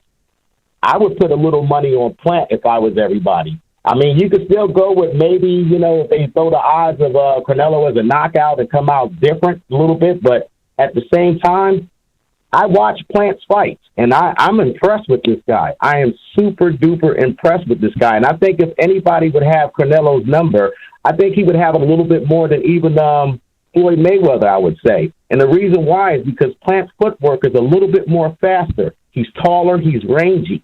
He knows how to fight from the outside. He's not going to get cornered. He's going to turn Canelo. He's going to tire this guy out, and he's going to kick his ass to the body. Now, we'll watch caller, the fight and we'll see this Saturday. Caller, let me ask you just to clarify. When you talk about Caleb Plant, you were talking about the white guy at super middleweight who just beat Caleb Truax, right? Because I'm thinking maybe you're confusing him with Jaron. Okay, because maybe I thought you were confusing him with Benavides or Jaron Ennis. But all kidding aside, man, I need to like write. Benavides too, but no, I'm talking about Plant. We all know who I'm talking about here. Yeah, I know. I was kidding around, man. I was. Come on, I got to kid around a little bit. It's an entertainment show too. But look, listen. All kidding aside, I respect your. Hey, listen. I want everybody to be clear when they hear this. You know, I'm making a bold prediction here, and it's not based off of my feelings. This is based strictly, and I mean strictly, off a skill set that I see in Plant that's rare. It's a diamond in the rough, and this diamond is ready to shine, and he seems to like the spotlight. His confidence is up there. I believe him and his trainer, his team. I heard even his wife even works inside the team. They're all convinced that this guy is the real deal, and watching his come up from the beginning to where he came up, I believe he is. And he had started boxing at the age of 9. He came from the gutter with it. I mean, it might not be the traditional. Like they all did. All fighters came from that pretty much the same sport. Either way, this guy is pretty good. Well, listen, caller, I need to take your official prediction down. So, what do I write down as your name or alias before I get the prediction? Well, you can call me John Wayne. And my prediction is that you, John Wayne? I believe that Plant will win in 12-round decision, but I got a feeling he's going to drop Canelo at least one time in that fight, and I believe it's going to be by a body shot. Canelo will get up. I don't think it's going to be on Canelo's chin. We know his chin is granite. That's coming from a body shot. And Canelo is not used to all that distance. He can hit good in the body. All right, Jimmy, go ahead. You got to let him finish, man. Because I don't know if you could. Yeah, no, I didn't know if anybody could hear. I was talking earlier. I didn't know if anybody could answer us. But what do you think now? Are you not a little suspicious that the 7 guys he fought going into before he won the belt off Yuzutaki? Do you know what the average world ranking of the 7 opponents he fought prior to winning the world championship? What their world ranking was? 159. Oh. That was the average ranking. Some guys were 362. So my point is, he has fought nothing but trash. Not to be disrespectful to these guys. You're a little out of line, Jimmy. You know what I mean? But you're getting a little out of line. I mean, it is what it is, dude. These guys were just one and done. You never hear from them again. I mean, almost everybody who's ever fought, you'll never hear from them again. When it comes to most, Canelo has the better record. Think about it. He fought Cotto. He fought with some of the greatest fighters and defeated them. But what I'm saying is, although Plant, we don't know too much about the guy. I mean, he only has 12 knockouts. But even in those 12 knockouts, if you go back and look at the fight, the guy is making it look super duper easy. It reminds me of when we watch some of the greats come up. And I believe, but he should, brother. He should make it look easy against guys. My money is on Plant on this fight. My money is definitely on Plant, and I stand by. All right, but guy, he should make it look easy when he's. All right. He should make it look easy when he's fighting guys handpicked to make him look good. It's a good point. Hey, John Wayne, I like your pick, man. Nice pick, bro. Hey, listen, the thing about John Wayne, I'm not disputing the fact that he fought a few guys that I'm not even looking at like that was somebody. But I'm watching the skill set, and I'm watching how easy he's making it look. Reminds me of Roy Jones Jr. with a cross between Floyd Mayweather and a similar style to kind of crossing it up like Errol Spence with the body. All right, well, listen. This guy, he's going to be, I mean, after he beats Canelo, I think you guys don't give Canelo no excuses. Just watch this guy Plant. You guys are missing out on something. You got to call back in here. Oh, just please, people in the chat. People in the chat are saying you have to come back if it goes sideways for you. Either way, come back, I John Wayne. definitely will because I'm that type of person that I don't mind saying, "Hey, I was wrong," but I guarantee you, I'm willing to put my money where my mouth is. This guy Plant is something special, and if I was anybody listening to this call, I would definitely put a big bet on Plant. Take this risk here.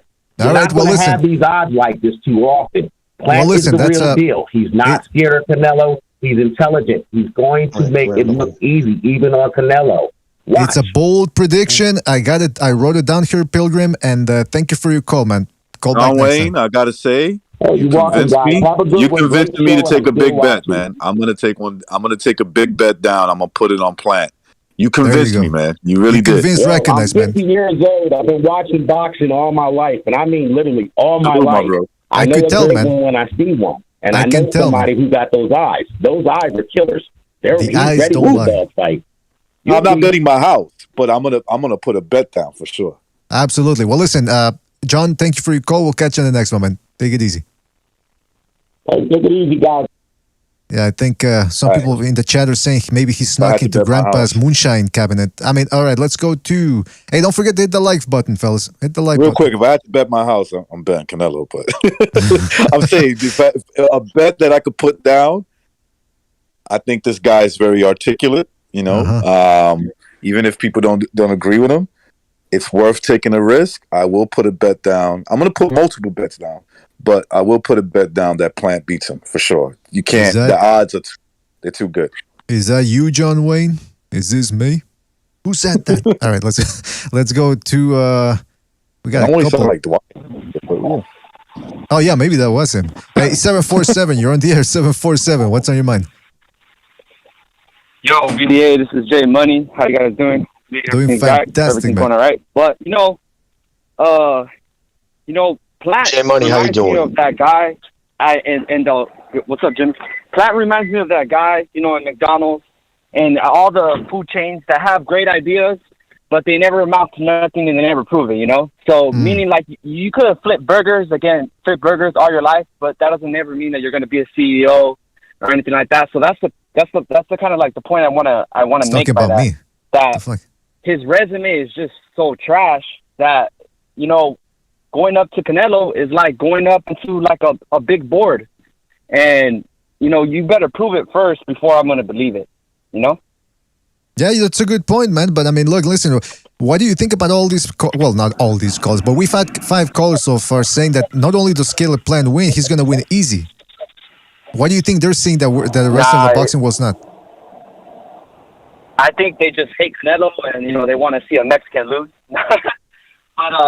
But nah, and the real, you get bored of having the same guy in the limelight. You want to see someone dethrone him. You want to see someone take him off. And then you want to see someone rise again. That's just the way it is.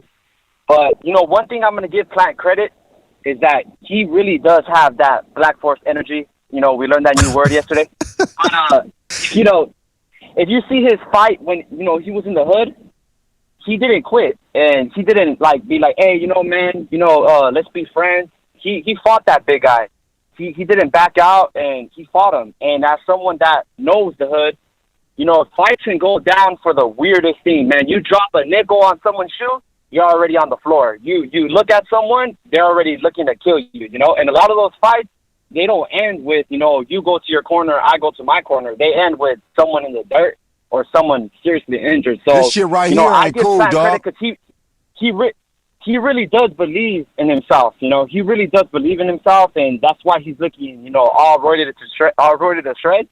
And he really does believe that he's going to win. So at least we're going to know that he ain't going to be like that guy like Saunders, where he'd be like, hey, give me my orange slice and my Sunny Delight. I'm done. I'm done. Give me my orange, like those suburban kids, I guess. Right? Yeah. He's gonna use that Black Force energy, and he's gonna end up 6 feet down. That's what's gonna happen. He's gonna manifest. That's my call. That's right. He's gonna accept. He's gonna go down. He's gonna go down with the ship. So that's my call.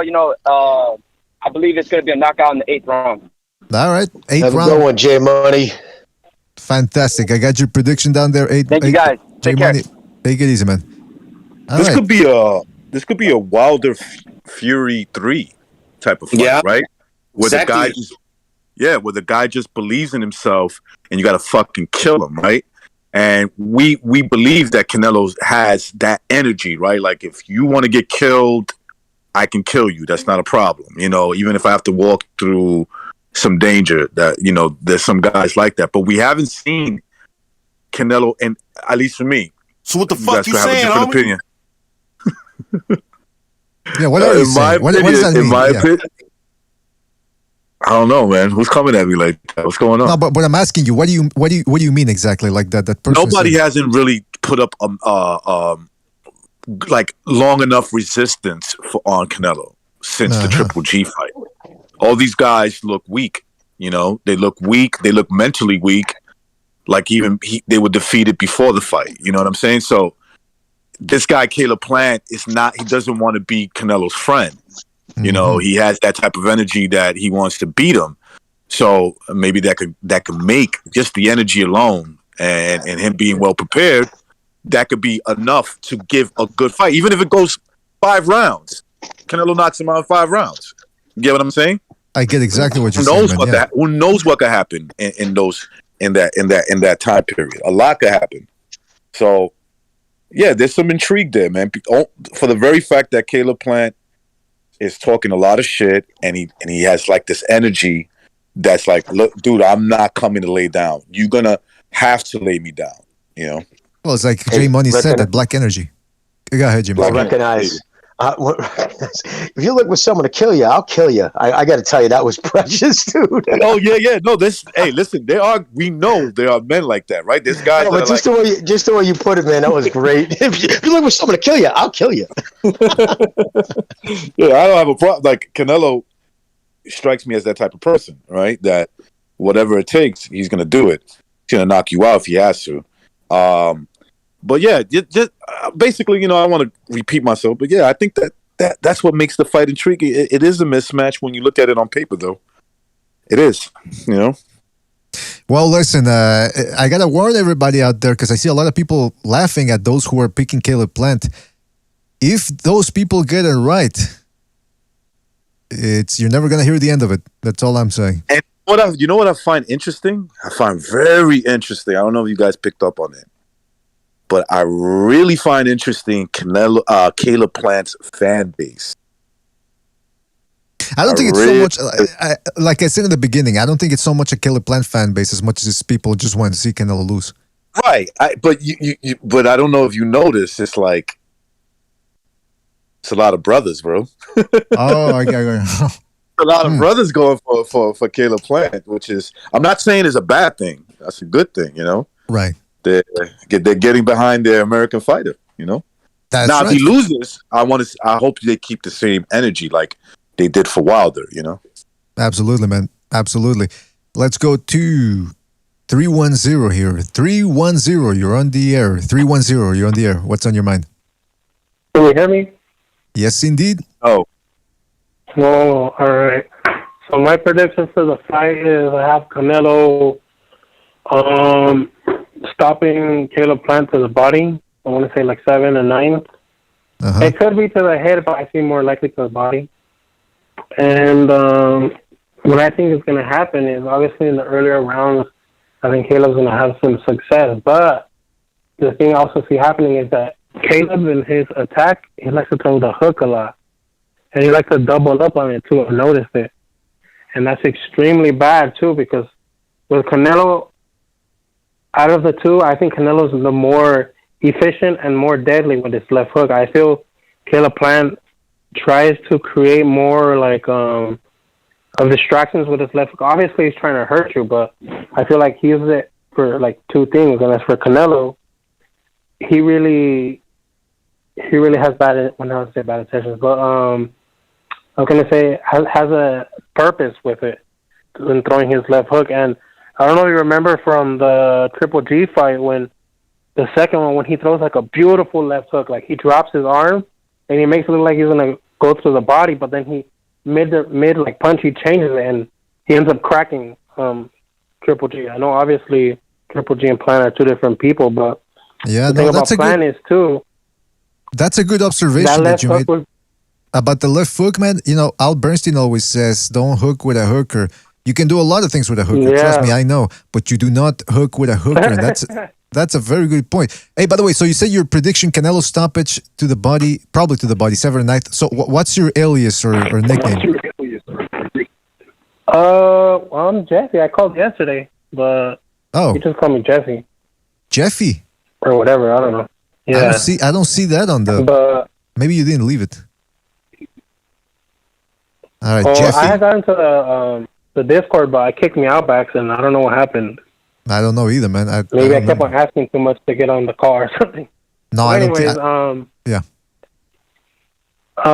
Yeah, I think Canelo is much more accurate too. I don't know if you noticed, but Caleb Plant, he's like kind of weird in his way because he's a fighter who's obviously orthodox, but he can veer off to his right, and I really don't see that, and that's the benefit, but it's also a weakness too because I see Canelo feinting him with the left hook, and then catching him with like a hook slash like an uppercut slash hook, to the right and catching him. Mm-hmm.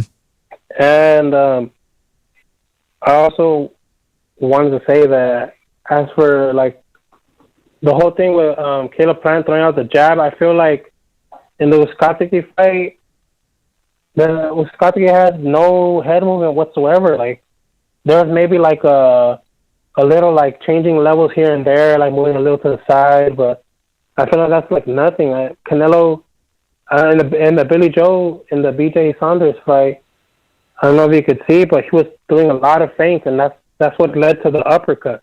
Yeah, that's what's gonna offset. That's gonna offset Caleb Plant. He's never dealt with that type of feinting. So, well, listen, because we have to move on, man. But I do have your prediction down here, and call back next time, right, man? All right, man. Thanks. All right, good call. Take it easy, man. Yes, indeed, fellas. Try to make your point as succinctly as possible because we do have a lot of people here. But see, again, we're establishing order here. People breaking it down. They're using past fights to tell you why they think Canelo will win. But then again, you just never know, man. There's always that inkling of doubt there, of that maybe one guy can pull off the upset. 561, you're on the air. 561, what's on your mind? What's good, man? It's Black Chibi. How y'all doing today? Black Chibi? Black Chibi, what's good? Oh, okay. Calling back again. Yeah, what's up, man? Palm Beach, man. Shout out to Palm Beach. Shout out Palm Beach, man. And by the way, before I go on with my rant, man, you feel me? For my dog BDA, make sure y'all hit that fucking like button, man, before I kill myself. Like, real talk, man. Chill. So, don't do that. You don't want to. Man. I just came to talk. I essentially just came to talk about that press conference, man. That shit was pretty light, but I still felt that Black Air Force activity though. And Caleb Plant 110%. I did still too, got Caleb Plant winning by. I'll go ahead. No, I said I did too. Yeah. Please keep going. Yeah, man. You feel me? And then I heard somebody say a lot of brothers is going for Caleb Plant. Like I said, you feel me? Like. You feel me? He a whole nigga out here, man. I told y'all this shit all yesterday. Like, bro, you feel me? Like, bro, it's impossible not to go for him, man. You feel me? Like, even if you look him up, you feel me? His favorite rapper, Big Crit. Like, he just how can you not like the dude? You feel me? And then another thing too, I don't want nobody to think I'm a Canelo hater. You feel me? Like, but you remember? You guys ever used to watch WWE? Yeah. Watched a little bit of it. And then you remember when John Cena was the champion forever, my nigga? Like, bro, like nigga got tired of that shit, man. You feel me? We want a new champion. You feel me? Like, I'm just tired of hearing about Canelo. I don't like. I'm just like the fan base is just so toxic. Like, I just want this era to be over with, man. You feel me? Like. That's all I'm saying. You know what I'm saying? Like that's just my rant on it. You know what I'm saying? I got you, man. I got you. My prediction still. What? I said I got you. Yeah, it's okay. It's normal when a guy's been on top for a while. You just want the dynasty to end. You wanna rock the boat a little bit. That's understandable. Absolutely. Yeah, man. Like, come on, man. Like, nobody got time for this no more, bro. Like, it's just like, bro. It didn't just because it's like a thing just because you go for Caleb Plant. You feel me? Now I'm racist. Like, I just don't want to see a Mexican win. It ain't even like that. You feel me? First off, I'm going to go for my country. I'm going to go for America regardless. Like, even with the Deontay Wilder-Tyson Fury fight, I went with Deontay Wilder all the way. You feel me? Like, I always go for my country. You feel me? Mm-hmm. So, you feel me? Like, it just butters me up. Like, I'll be like, what the fuck, bro? This shit crazy. Like, it's just, like, the fan base is just toxic. I still got Caleb Plant winning. 9th round, KO. All right. Listen, I still got your prediction down. Hey, by the way, I want to do can you draw, or what is it that you do exactly? What I just do, I do draw, but I essentially on my YouTube channel, I just do anime skits and boxing skits and like hood skits. You feel me? So I'm basically just a content creator. Fantastic. Well, listen, if I'm gonna commission you a special drawing, it's a Ryan Garcia anime drawing, and he might or might not have a woman's ass and tits, but we'll talk about that on the private. All right. Thank you, Black Chibi, for your call. All right, no problem. Yeah. I got that's fucked up, but I got you. Bro. I can get that. It is what it is, man. No problem. I don't hide anything. I like his energy. I got you. Yeah, I might not agree with his opinion on this fight, but I definitely like this call. And by the way, man, I like his energy. It's not called Black Force Activity. It's called Black Air Force Activity. Black Air Force Activity. Air Force. I've heard it. Just so he can get it right. All right, fantastic. Well, Black Chibi, thank you for your call. Call back next time, man. Take it easy. All right, man. Yeah. That's right. Black Air Force Activity. You, man, I like Caleb Plant's fan base, man. It's Me too. very interesting. I like it. Hey, we got the Black Air Force right now. Doing a lot of damage. All right. Shout out to Not for his contribution in the super chat. Shout out to Not, who says, what's he saying? We already know what American is code for. Oh, K-Not coming in here saying that, hey, let's use liberal language here on our program now. That's dog whistling. That's what they're doing now. That code phrase, American, that's code, that's dog whistling for something else. That's what it is. So shout out to Not for his contribution with the super chat. That's K-Not. Right, guys, what's going on with your avatar, man? I see you changed it to Canelo wearing pajamas. What's going on here? All right. Recognize he's ignoring me. I'm not going to stand for that. I'll tell you that much right now. Let's go to another phone call here. Real quick. 858. You're on the air. 858. What's on your mind? It's kicking me off. Hello? Yes, 858. You're on the air. Hello? Yeah, you're on the air, 858. Hi, awesome. This is Bad Girl TKO. I'm calling to actually shake things up. I know everybody says that Canelo lost to Mayweather, but he lost to it with a disadvantage. And if you guys don't believe me, everyone says that Canelo wanted the catchweight. It's total crock of shit. Watch the All Access episode 3 on Showtime, and there Eddie Reynoso and Canelo are looking at an iPad, and they're listening to Leonard Ellerby. He's talking about how Canelo wanted the catchweight and how his management was stupid to put him in a disadvantage. So he says, we're not stupid, so of course we're going to take it. You know, they did that to him. And in Spanish, Eddie and Canelo are basically saying, that's a fucking lie. They agreed that they weren't going to mention anything. Why would they say something? And then they're going on and on. That they were the ones that wanted it. They say it in Spanish. They were the ones that wanted the catchweight. And then they go on and on about how Lloyd wanted this catchweight. So you're saying... So it's also like with Andrea... Go ahead. So if I'm getting this straight, Canelo was fine with the weigh-in and it only became an excuse after the loss. He never used it as an excuse. No, he never excused himself. It's the fans. The fans are saying that Canelo wanted this catchweight, which is total shit. He didn't want the catchweight, but that was the agreement to take the fight. But what I don't understand is why did Floyd give Cotto? He says he wants Cotto to come in comfortable at the weight he wanted. So he allowed Cotto to come in at 154, but he made sure to give Canelo a disadvantage and completely emaciated him, made him come to 152. That's my call. That's all I want to say because there's all this chit chat. You want to know why, caller? Excuse me? Because do you want to know? I'm going to give you my opinion of why he did that to Canelo.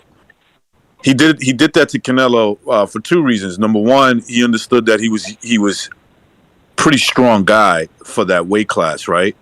And he's younger than Miguel Cotto, all right? So he's a lot younger.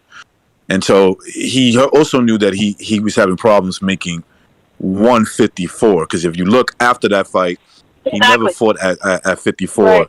I think one time, he did. He did fight at 54 a couple of times, but he was having issues.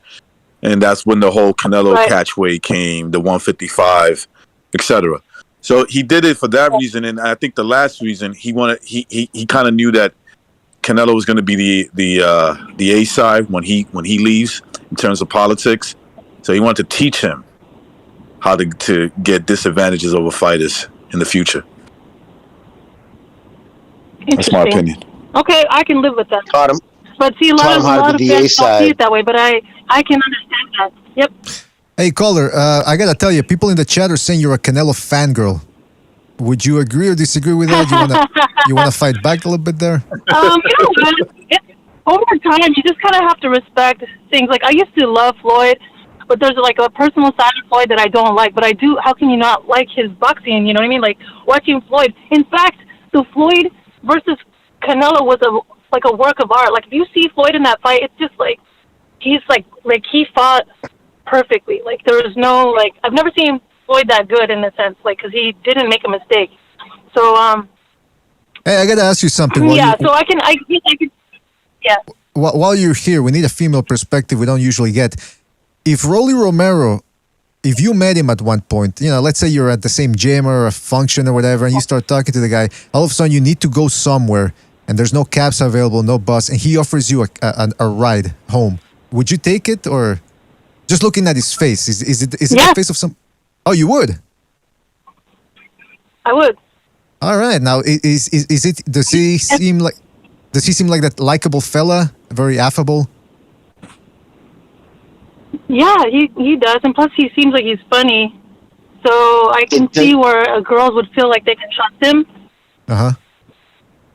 Does she know what happened? I mean, he doesn't look about the report? he doesn't look like a Mayorga or anything. You know what I mean? Like, you know what I mean? He looks like kind of likable in a sense. I gotta tell you, what's your name again? Or your nickname? Bad Girl TKO. Oh, my it's Bad Girl TKO. Bad Girl TKO. You gotta hang around us a little bit more so you can know how to read some of those people out there. Because let me tell you something. If I were a chick and this guy comes up to me, even before he says anything, I'd throw the mace on him, the pepper spray, and shove it down his throat. Because the guy looks like a creep. Then again, I look like Rolly Romero except white. So I guess I shouldn't be talking. BDA, did she hear about the accusations? Hung out with him, so she must have, right? You can go ahead. No, I was asking, did you hear about the allegations against Rolly? They're fake. Today I did, yes. Oh, okay. I was just wondering. Yeah, What was that? Recognized? Well, maybe she's into that type of Rolly Romero tactics. Some women like that. No. What I'm saying is, had I not known, you know what I mean. But then again, you can kind of get a sense of someone when you're in their presence. But on camera, he looks like fine, and we're only talking about one subject. I don't have his full intake or perspective on other things. Let me see those tits. Yeah, you're right. I mean, we can't judge people. I mean, like I've said before, and we haven't really talked all that much about this, but innocent until proven guilty. And the guy does look a little weird, and he sounds weird too, but at the same time, that does not make him a sexual assault sensation. So listen, caller. I'm kind of like I don't want to say this in a way, but the accuser looks weird. I'll just say that. Yeah. Oh yeah. You're absolutely right about that. There's something off about her. There's something. I always find it. Yeah, dude. I always find it odd that it's supposed to be the most traumatic event in your life, and your inclination is to share it with total strangers on Twitter. Just kind of a strange mindset. I don't know. Absolutely. That is true. That is true. Like you should just go to the cops. Yeah. Should have just went to the cops. Yeah. Have him arrested. It's funny he hasn't gotten arrested, right? So what's that about? Why haven't they arrested him yet? Supposedly, 3 of them have filed charges in Vegas. Yeah, right. But I mean, when you get when somebody files a charge against you, they usually they okay. Let's say if you're out of state or out of town, they'll tell you to come back. Yeah. Oh yeah. They tell you to come. I'm sure they're having probably reached out to him and his lawyers probably. I can make it on this date, and they're giving him that courtesy the first time. But if he doesn't show up, they'll go grab his ass. Yeah, I think you know what it is. I think they're sifting. What police officers do is they shift through the story. They want to ask her the same question, but in different ways to see if she slips up, and then we'll see what happens. But sometimes they take their time. Hey, well, listen, TKO girl, we do have to go. Thank you for your call. Very refreshing, and we'll catch you in the next one. Good to have a female caller too. Take it easy. Yeah, no, it's good to have a female caller. Yeah, but I was a little disappointed in her answer. She would get in a cab with fucking Rolly Romero. Just looking at his face, I'm not kidding, man. He looks like the type of guy that would try to. some girls, some girls have different type of taste of like. I'm not saying she thinks he's attractive, meaning he doesn't look like he's scary. He doesn't look like he'll scare a girl off. At least by the way he looks, but I would probably disagree with that because it does look off. I'm just surprised. I'm just surprised girls would like a guy who wears a fucking hockey helmet. Oh, come on, Jimmy. Come on. I mean, what the fuck? then again, BDA also, she listens to the BDA, so. Yeah, I don't know if she's the first time she's listening, but let me tell you something. We will be releasing a guide one of these days on Second Renaissance on how to avoid trouble. That's a good one right there, man. And by the way, recognize you never asked. I like that. That's a good topic right there. Let's Absolutely. do it. You never answered my question. Why do you all of a sudden have the avatar of Canelo with pajamas on? I mean, it's stylish, right? Yeah. Oh, come on. All right. Well, I'm a Canelo fan. What do you want from me? I love Canelo. Hold on a second. I love Carnelo. He goes against the old adage that Marvin Hagler used to say. No, it's hard to get up in the morning where you're wearing silk pajamas. This guy's the opposite. Yeah, he gets up. Right. Yeah, I can tell you what that is, man. It's the money. That money that. So you give a guy who's made millions already, and you say you can actually make this amount of millions, and that'll give him the motivation. There you go. Yeah. Hey, he likes to golf on expensive courses. Yeah. They wouldn't let me in any of those. Motherfuckers doing road work in silk pajamas. I remember when Mayweather was doing road work and he had like briefs on, like boxer briefs with little stars on them. He looked like a magician or something. It was weird, man. All right, so the caller dropped out. What else was I going to say? So hit the like, fellas, but hit the like. Guys, I'm surprised, man. I'm counting here. We've got 1, 2, 3, 4, 5 people picking. No, 6 people picking Caleb Plant by decision, man. But just picking him to win overall. Nice. Makes it interesting, right? I mean, do you want everybody coming in and saying manslaughter, Canelo, manslaughter, Canelo? Even though that's probably what's going to happen, but look, you want some people to call in and actually have a difference of opinion, and you never know. I want an echo chamber. I'm right there with you. I'm right there with you, Jimmy. It's like the actual odds: 6-1, 7-1. You got 6-1 odds here. 6, yeah. It's I go to a few gambling sites, but I like lately I've been using BetMGM and the odds. You already plugged that one. Oh, I already won, man. I won. Nice. So you plugged that one yesterday too. All right. Well, listen. Yeah. I might as well like get paid from them, right? Like I should get like a sponsor from them. I'm curious to see what happens. We're going to be going live on Friday after the weigh-in. It is going to be an open panel show. This time we're going to let everybody in, and including Black Chibi is going to show up because I think somebody's in the Discord is calling him out. They want a loser shaves all bet. The loser has to shave. By the way, I don't understand what the penalty is for that. I shave every day. And when I say every day, I mean every day, everything. So that to me is just another... No, I'm kidding, man. Wait, come on, man. It takes a lot of work, man. I was going to say, it takes a lot of work. I was going to credit you, man. I was going to say, salute. I don't have time to do that. And I'm not... That's from your people, man. The Puerto Ricans fucking shaving their legs and their eyebrows. Well, no. Time out. I'm just saying. That's not... All right? Now, I do shave my beard, shit like that. But I don't go too far. Oh, okay. So you do shave other stuff is what you're saying? No, I just, keep myself groomed. It's called keeping yourself groomed. Man, I stay hairy as a motherfucker, and if a woman doesn't like it, guess what? I move on to the next one, man. It's not getting me to shave. And yeah, you got to straighten the Puerto Ricans out, man. That's all I'm going to say. I keep the Mexicans. Man. Especially the ones from New York, man. They're slacking. Slacking bad. Puerto Ricans, man. Omar E in the chat. Shout out to Omar E says, which betting site is legal in California? All right, shout out to Omar E. Yeah, recognize you know all about this. What do you think? Who? California? I would have to believe BetMGM, right? Why not? I can't. I'm gonna look right now, okay? If BetMGM is listening, remember I'm giving you plugs right now. Okay, I'm gonna tell you right now. Oh man, California. Let's see. California. Here we go. Bitch. Yes. BetMGM, bro. California. Well, there you Got go. it right here. BetMGM. That's where you gotta go.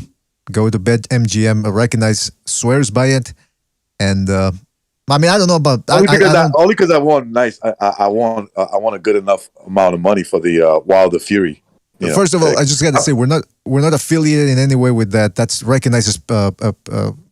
Yes. His recommendation. I don't know what that website is. I don't know if he's sending you somewhere that's legit or something. So, hey, go out there at your own risk. That's all I'm gonna say, man. Yes, go out there. It's his cousins. Is it really? We really own it. Hey, do they break your legs? Do they break your legs if you don't pay up, or how does that work? Oh yeah. We, if you don't pay you can up, leave with the money, or you can leave with the fucking your fingers broke. What do you want, right? All right. Well, listen. Head or kneecaps? The kneecaps, yeah. We're still getting any phone calls? No. Okay. Well, listen. That was, you got people calling in, man. They're saying they're picking Caleb Plant. I'm surprised, man. I'm more surprised at the KO predictions. Those KO predictions are the one that get me thinking, boy, are we watching the same? That's why at some point I thought the last caller who picked Caleb Plant said, okay, is he confusing Caleb Plant with Benavidez or Beterbiev or something? Because Caleb Plant knocking him out with a body shot. I don't know, man. And by the way, Porky Medina has a hell of a chin, and Caleb Plant couldn't dent it. He hit him with everything but your kitchen sink, and he couldn't take him out. So, that's all I'm going to say about that. Golovkin hit him with some good shots to the body. I thought Golovkin might have hit him with some good shots. Maybe I'm wrong. Yeah, I mean Daniel Jacobs landed a couple of good shots in there too. He's heavy-handed. Canelo shook him off. So I don't know, man. Listen, we're gonna go ahead. It's because it's hard. It's hard to catch him clean. He got a good chin, but he also rolls with the punches. So shake indeed he did. When Jacobs hit him, he shook it off. He rolled with it. From the waist up, he has some of the best movement in boxing.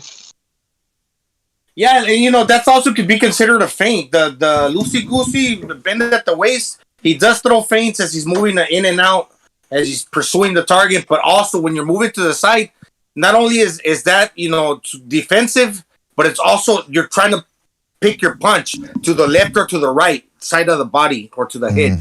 That's why you're moving side to side. Yeah, he makes sure. I don't see him. He doesn't usually jump in with his head on the line. You don't usually see that from Canelo, for sure. Well, that's one thing about Canelo here. Let me just play this clip here now before we go. Well, let's see if I can find it. He tends to swing a little bit too much, though. That's the thing. I mean, here you see Kovalev keeping him at bay a little bit with those jabs. When people talk about the Canelo-Kovalev fight, yeah, they remember the result, which was that knockout, but it was close, man. Canelo wasn't the most active guy in there, and going into the 9th round or 11th, whatever round it wasn't completely clear that he was winning. Now, the judges had him ahead, but he might not have known himself whether he was fully ahead, and he never really turned it up that much. So I do wonder how many gears he's got. He's not exactly. I had him down by 1 round, I think. Really? At the time of stoppage, I think I had Canelo down by 1 round. Interesting. Very interesting. I didn't even score the fight. I knew what was going to happen. Oh, come on. You didn't know. What's the matter with you? By like 3 rounds, I was like, yeah, he's going to knock this dude out. Yeah. It's just the fact that Kovalev, like he knew, and we all know that he hits like a baseball bat. He hits hard. Maybe he couldn't turn up the gear right when he needed to. But with this guy, what that one caller saying, that Reynoso said that there's not going to be any feel-out round, similar to what he did against Billy Joe Saunders. He went in there and took like the first 3. I mean, it's because you have nothing to guard. You have nothing to worry about because the punching power from the opponent and Caleb Plant is not there. So, I mean, yeah, he could turn it up quicker. See how he's a little bit off balance when he's trying to step out with the jab. Well, not this clip. It was a clip that you're playing. He could be a little off balance. He can't be center line when he's doing that. Like, he's got to be completely turning because I could see Canelo because he bends down, catching him with an uppercut. Is this the clip you're talking about here when he's bending down a little bit there? Right there. You see right there? You see what he's a little bit off balance? 90 seconds. Ah, shit. Too low. Uh-huh. Canelo's shorter than Usategui, so he's going to be in better position to counter him with an uppercut. Yep. An uppercut or a chopping right hand over the top. Right. Similar to what landed on the neck in the press conference. That's a perfect. That's a perfect. You're right, Gonzalo. I'm looking at it from this angle, and I'm thinking like the first thing I'm thinking is uppercut. But you're right. The overhand chopping right could also catch him too. Yeah, he's wide open for kidney shots too. Caleb Truex. He's got to be circling BDA, circling Canelo's lead foot when he's doing that. Yeah, that's a perfect. Oh shit! Hold on a second. Yeah, that's a perfect observation there too. You're right, because he only gives you one side of the body. He tends to put himself at a bit of a balance, equilibrium disadvantage. Hold on a second. We got two calls here. I'm gonna have to put them on at the same time because the phone lines are about to close. All right. Listen, we got 617 and 205. Let's start with 617. 617, you're on the air. What's on your mind? Yeah, what's up, man? Hey, man, I'm really 10 seconds. I think Plant's really going to hurt him in this fight, and badly. That's right. All right, hold on. One at a time there. 205. Hold on a second. Give me a... Yeah, all right. All right, hold on. 205, you're on the air, man. 205, just to let you know you're on the air, man. What's up, BDA? Oh, is this Uncle Charles? Yeah. What's Uncle going Charles, on? what's up, buddy? It's good to hear from y'all, brothers, man. Let me just say this, man, because I know you're going to close out, so I'm going to close with you. Let me tell you, everybody is telling me how bad Canelo is, but I'm going to tell you what's going to happen. Man, sweet hands, Caleb Plant, he's going to shock the world. I keep telling you, he's going to shock the world, because I think Canelo got a problem with fighters that can move, just like Mayweather. Mayweather whooped him from the first round to the second round. And then he said, well, I would have beat Mayweather. Let me tell you something, Canelo. You got your ass whooped for 12 rounds. You got your ass whooped for 12 rounds. And if you went to sleep and woke up and thought you won, you'll be lying to your damn self. He just said this. Caleb Plant will shock the world, market, book it, he will beat him on points. Let me say this. Thank God Tank is not fighting Rolling, because Rolling should never smoke weed. He should never do crack, because he's already crazy. Let me just say this. Thank you, Rolling, for bailing out, because you was going to get killed. Let me say this in closing. Man, I told Canelo never to take that fight against Caleb Plant. I thought the guy's just too fast. He got too much movement. You ain't going to do it. But see, he ain't listening. So the ass whooping is imminent. Just like I tried to tell my daddy. I said, Daddy, listen. When you come pick me up from work, don't go buy Taco Bell. You know what to do. You know you got them bad guts. But no, my daddy went on and got that Taco Bell anyway. I should have known something was wrong when I got in that damn van and he ain't said that. I said, Daddy, what's wrong? Oh, no, it's just my stomach. Then I look on the back seat and I see 2 Mexican pizzas and 2 bean burritos. Forget about the damn pizza. I want to talk about these bean burritos, because that's what got your stomach messed up. No, we get down the highway. You know what he told me? You know what he told me? He said, I'm going to have to let one go. I said, Daddy, you finna pass gas in this van? He said, well, roll the windows down. I said, it's too cold out there. He said, well, leave them up. I'm riding down the damn freeway with my head out the window, about to freeze, because it was either the cold air or that gas. And I took the cold air. So I made a call to my mama. I said, Mama, Daddy got to go to the bathroom. I said, you got to go to the bathroom right now. You need to be at the door when we get there. We get there. He didn't even cut the damn van off. In fact, we ran into the damn porch. I knocked on the damn door. I said, boom, boom, boom, boom. Mama, come to the door. Boom, boom, boom. I'm trying to find my shoes. I said, Mama, you don't need your shoes. And then she opened the door. I said, Mama, it's too late. He don't did it now. She said, come on in out the cold. And my dad was finna go in too. She said, no, if you got anything on your mind, you gonna stay your ass outside with that surprise. And that's all I gotta say, bro. I appreciate it. Come on, y'all. All right, Uncle Charles. going a little scatological there. Shout out to Uncle Charles, man. Thank you for your call. Wow. All right, so Uncle Charles, it seems like the Charles, man, he's dropping some gems, bro. The Black Air Force got to Uncle Charles, man. I like Uncle Charles, man. I think his words come from God, so you got to consider maybe changing your pick. Yeah, but what type of god though? It's probably one of those, cultish gods or whatever. 617, you're still on the air, man. Sorry, Uncle Charles. He tends to control the conversation with his fables and his parables. So, what were you saying about the? Yeah, but he was. I think he was speaking straight. He's that was all facts, man. I think that Caleb Plant, they call him Sweet Hands, man. They don't call him Sweet Hands for no reason, man. He's a danger, man. I think Canelo needs to be scared, maybe even drop out of this fight because he's gonna get washed by Plant, man. He's gonna get washed because Plant's got that black spirit in him. You know what I mean? Wait, are you being sarcastic? I sense a little sarcasm, my friend. Whoa. I'm just fucking around. Canelo's gonna hurt that kid. I had a feeling. Why is this Mike from Boston? Yeah. No. Oh, yeah. Okay, Mike from Boston. Yeah, all right. 617. Yeah. So Mike from Boston, I got you down for. Yeah. I'm going to tell you right now. By the 5th round, Caleb Plant is either going to be at the hospital, or he'll be unconscious by the 5th round. Write that down. Write that down. Canelo 5th round stoppage. All right. You almost got me there. Yeah, I gotta tell you. That's my pick, man. All right. You almost got me in the beginning. All right, have man. a good one, guys. You too, man. Take it easy. Out there in the mean streets of Boston. Jimmy, say Boston for me with that accent. I just want to see how exactly you're supposed to say it. Boston. Oh, come on. Now you went all fucking...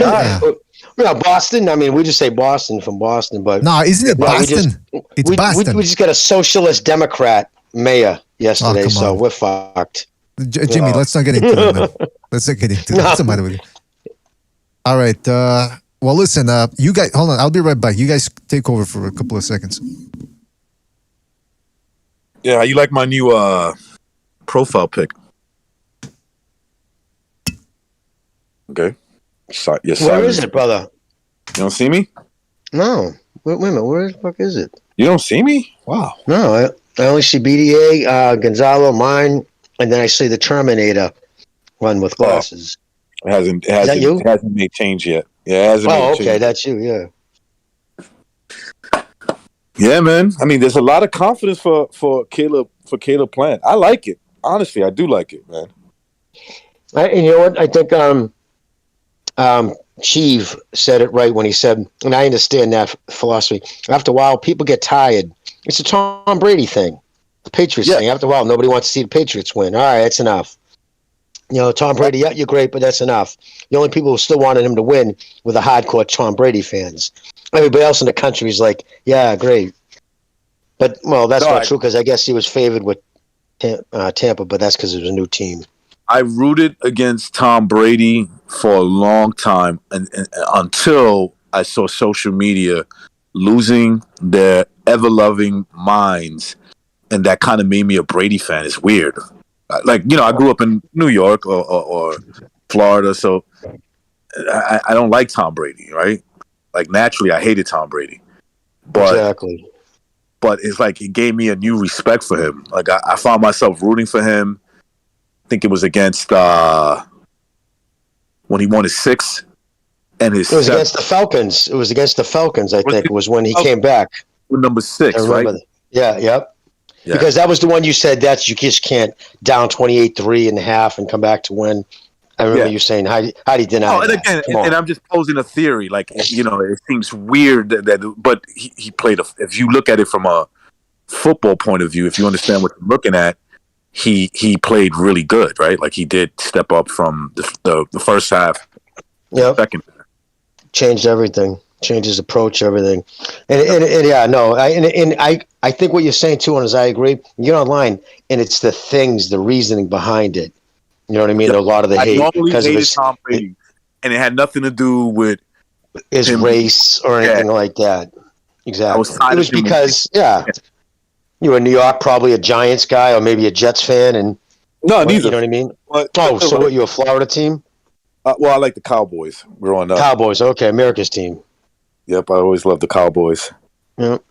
But but that also, he's from Boston, so I like the Yankees. I like the Knicks. And so, there's like that rivalry, Of course. Yeah. Oh yeah. We were always on the losing end of that. It was always a rival, but it was one way. New York always won, like especially the Yankees, year after year. Changed in the 2000s, man. Everything changed. I know. So that's when I hear kids now in their 20s, maybe even up to as early 30s now. What's going on and here? they just don't get it. Like, they don't understand. Red Sox fans are like the older timers. Like, today. yeah. Spoiled today. Yeah. What's going on here? We're talking about we were just talking about how people root for the underdog in the Canelo case, and we were comparing it to Tom Brady and the Patriots for a long time. Football. Like, people get sick of saying winners. Football. Yeah, I mean, hey, listen. Jimmy. Yes. Go ahead, Did you ever know that guy that they made the movie with Mark Wahlberg about Papali that played for the Eagles? Did you ever know him personally? The guy who played for the Eagles, the actual gentleman who played, or the guy? Yeah. No, I Yeah, the didn't. actual No, I guy. didn't. No, I didn't know. That was from Philadelphia. That kid was from a fucking Philadelphia, the suburb. I'm from Boston, so yeah. It's I mean, in the wide scheme of things, like from where you live, yeah, it's like right around the corner from where I live. But you know, as the crow flies, it's like 600 miles, Philly, or 400 miles from where I live. Jimmy's turning into a Native American now. As the crow flies and the eagle goes down. Oh, that means just straight. I know what it means. I know what it means. A lot of people don't do. You'd be surprised how many times I said that in my life. Like, what does that mean? Well, I'm not most people, Jimmy. I would have thought you would know. No, you're not. No, you're not. No, and I say That's that all right. the Give time. me my credit. Give me my credit. I give you. Yeah, BDA is especially kind of crazy. You know, so Hey, come on, man. What's the matter with you? We're just having fun here. Well, listen, I mean... BDA wears silk pajamas like Canelo. I don't wear... I sleep in the nude, Gonzalo. I don't wear pajamas. Matches his voice. Ah, come on. They're red and he smokes a cigar. A Cohiba. Or you know what? I'm going to start shutting this down, man. Hey, no, just real quick. Let me just see... It was a good observation from Recognizer that when Canelo... when Plant jabs, he's a little bit off balance. But see, here you see him circling... Well, actually, you don't see him circling. He's standing right in front of fucking Uskatewi. I do wonder if he can move for 12 whole rounds. Because Amir Khan did it, but Khan's got some of the best stamina I've ever seen. I don't ever remember seeing the guy tired. Now, here's the thing where movement could help him, because Canelo, like I said, he's still a one punch at a type of guy. And he's very wide with his shots still. I mean, he can strain them out, obviously, we know, but see how he still loads up on one single shot? Now, we pointed out why he does this earlier in the podcast, but it's still, if Caleb Plant can make him miss and land just enough to get the benefit of the doubt with the judges, you never know. Here we see Amir Khan. See how he kept circling away from the left hook? But of course, the right hand was going to be the problem later on. But I've never seen Caleb Plant do this. You guys think he's going to be able to do this all of a sudden? Move nonstop like a welterweight, or? I mean, he could. You know, I definitely could see him doing that early, you know. The question would be, does he tire out like he's shown in other fights? I think Jimmy hit it. Jimmy keeps bringing up the Usategui fight, and that's the perfect example. You know, different style of fighting, I get it, but, you know, still the same thing. He gets tired, he loses focus, he starts getting hit. Yeah. He should. Could he? I don't know, but he has no choice. Like in the military, they say, stay alert, stay alive. If he don't stay alert, he ain't staying alive. That's good. That's a good one, man. I thought you were going to say stay alert, stay safe. Like that ad from the 1990s. That's the only way to stay safe. Because if he fucking slows down, Canelo's going to close that distance and start tagging him up. Yeah, now that's the thing, to his left, Gonzalo. You see, after he threw that jab, because he does that, he keeps his front arm down low in that shoulder roll style stance. Mm-hmm. So when he throws his jab, as he extends, because he's trying to extend it, it automatically makes him bend at the waist. Did you see as he throws? And when he does that, he automatically dips to the left, which is into Canelo's left uppercut, which is the shot that isn't at the So he does that left hook uppercut check hook thing. He does. You're talking about Canelo, and if he dips to his right the way he does when he's like, because he's in that, you put in his shoulder stance, and as he's throwing, he's leaning down, and a lot of times he dips all the way down after throwing to his right. If he dips to his right on Canelo, I think he's going to eat that left hook jab he has. I mean, that left hook uppercut thing he throws. Yeah. If you see Canelo start feinting with his, with his hand, how like street fighters do sometimes. They'll act like they're gonna throw it, and then they let off the other hand. That means Caleb Plant's in trouble. Really? If he starts, yes. I mean, go look at the history of Canelo's fights when he starts doing that. At least lately. I'm gonna be watching that. Usually that means he's gonna start setting you up for that big overhand right. That means he's got you in range, got your timing down. I'll tell you what, man. If Canelo does start feinting nonstop and landing those body shots, then Plant is probably gonna fade, because I asked a question here in this clip here. Does Plant fade late? I'm gonna show you some clips here from the Truex fight. Starting in the 8th round, he started getting hit more and more with those right hands. And flush. I mean, this guy's supposed to be a defensive wizard. He's getting hit flush. He's not even riding with the shot. Look at those right hands Caleb's catching him with. If that's Canelo, man, he's putting his head into the second round. I mean, to the second fucking row. Yeah. I think so, man. He's one of those guys that tries to give the impression that he's more flashy than he really is. Yeah, I think so too. Yeah. There was this one clip on YouTube where some guy gets knocked out. I think I might have even sent it to you, BDA, where he does the shoulder roll, and while doing it, he gets knocked out. Oh. Well, I mean, no offense to the call and stuff, but that when the kid was calling, I seen something. But at the same token, would you go and watch Patrick Mahomes in the A squad from the go practice a high school team and then say, well, you should see the things I seen them do. Exactly. It's like, you know what I'm saying? It's like, but who they're fighting matters. I mean, you can do certain things against certain fighters. You're not. Wow, that looks like a Canelo punch right there. Did you see that, Jimmy? Oh shit! That overhand right, where he kind of like curves it, like right there. Yeah. Yeah, that's why I said when you said that earlier. Remember when I said, man, I could see Canelo catching him the way he's leaning in, catching him with the uppercut, and you said that choppy shot. Yeah, I saw that too. I was like, damn, man. But you know what? To Jimmy's point about how the opposition matters, it's true because, okay, look, give him credit. If you're going to give him some credit, you give him credit for at least mopping the floor with Feigenbutz and Mike Lee.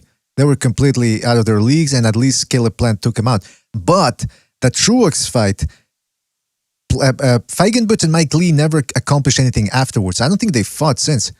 Caleb Truex is a world-class veteran, even though he's past his prime and all that, and he was able to go 12 rounds against Caleb Plant. Now, people keep saying, yeah, but the hand, like Jimmy said, he didn't break the hand, he bruised it.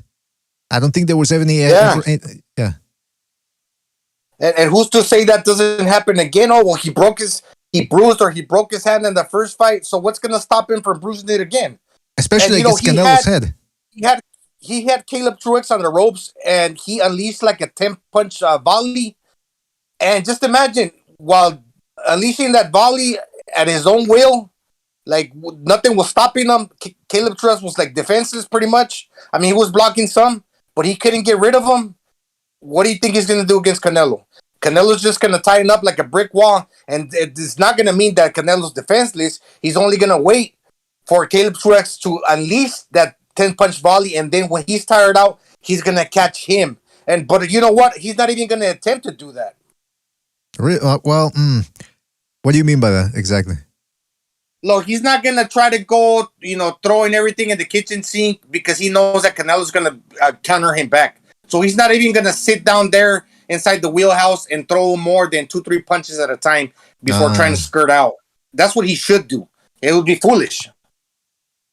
But like you said, he needs to offset. He needs to shake and bake.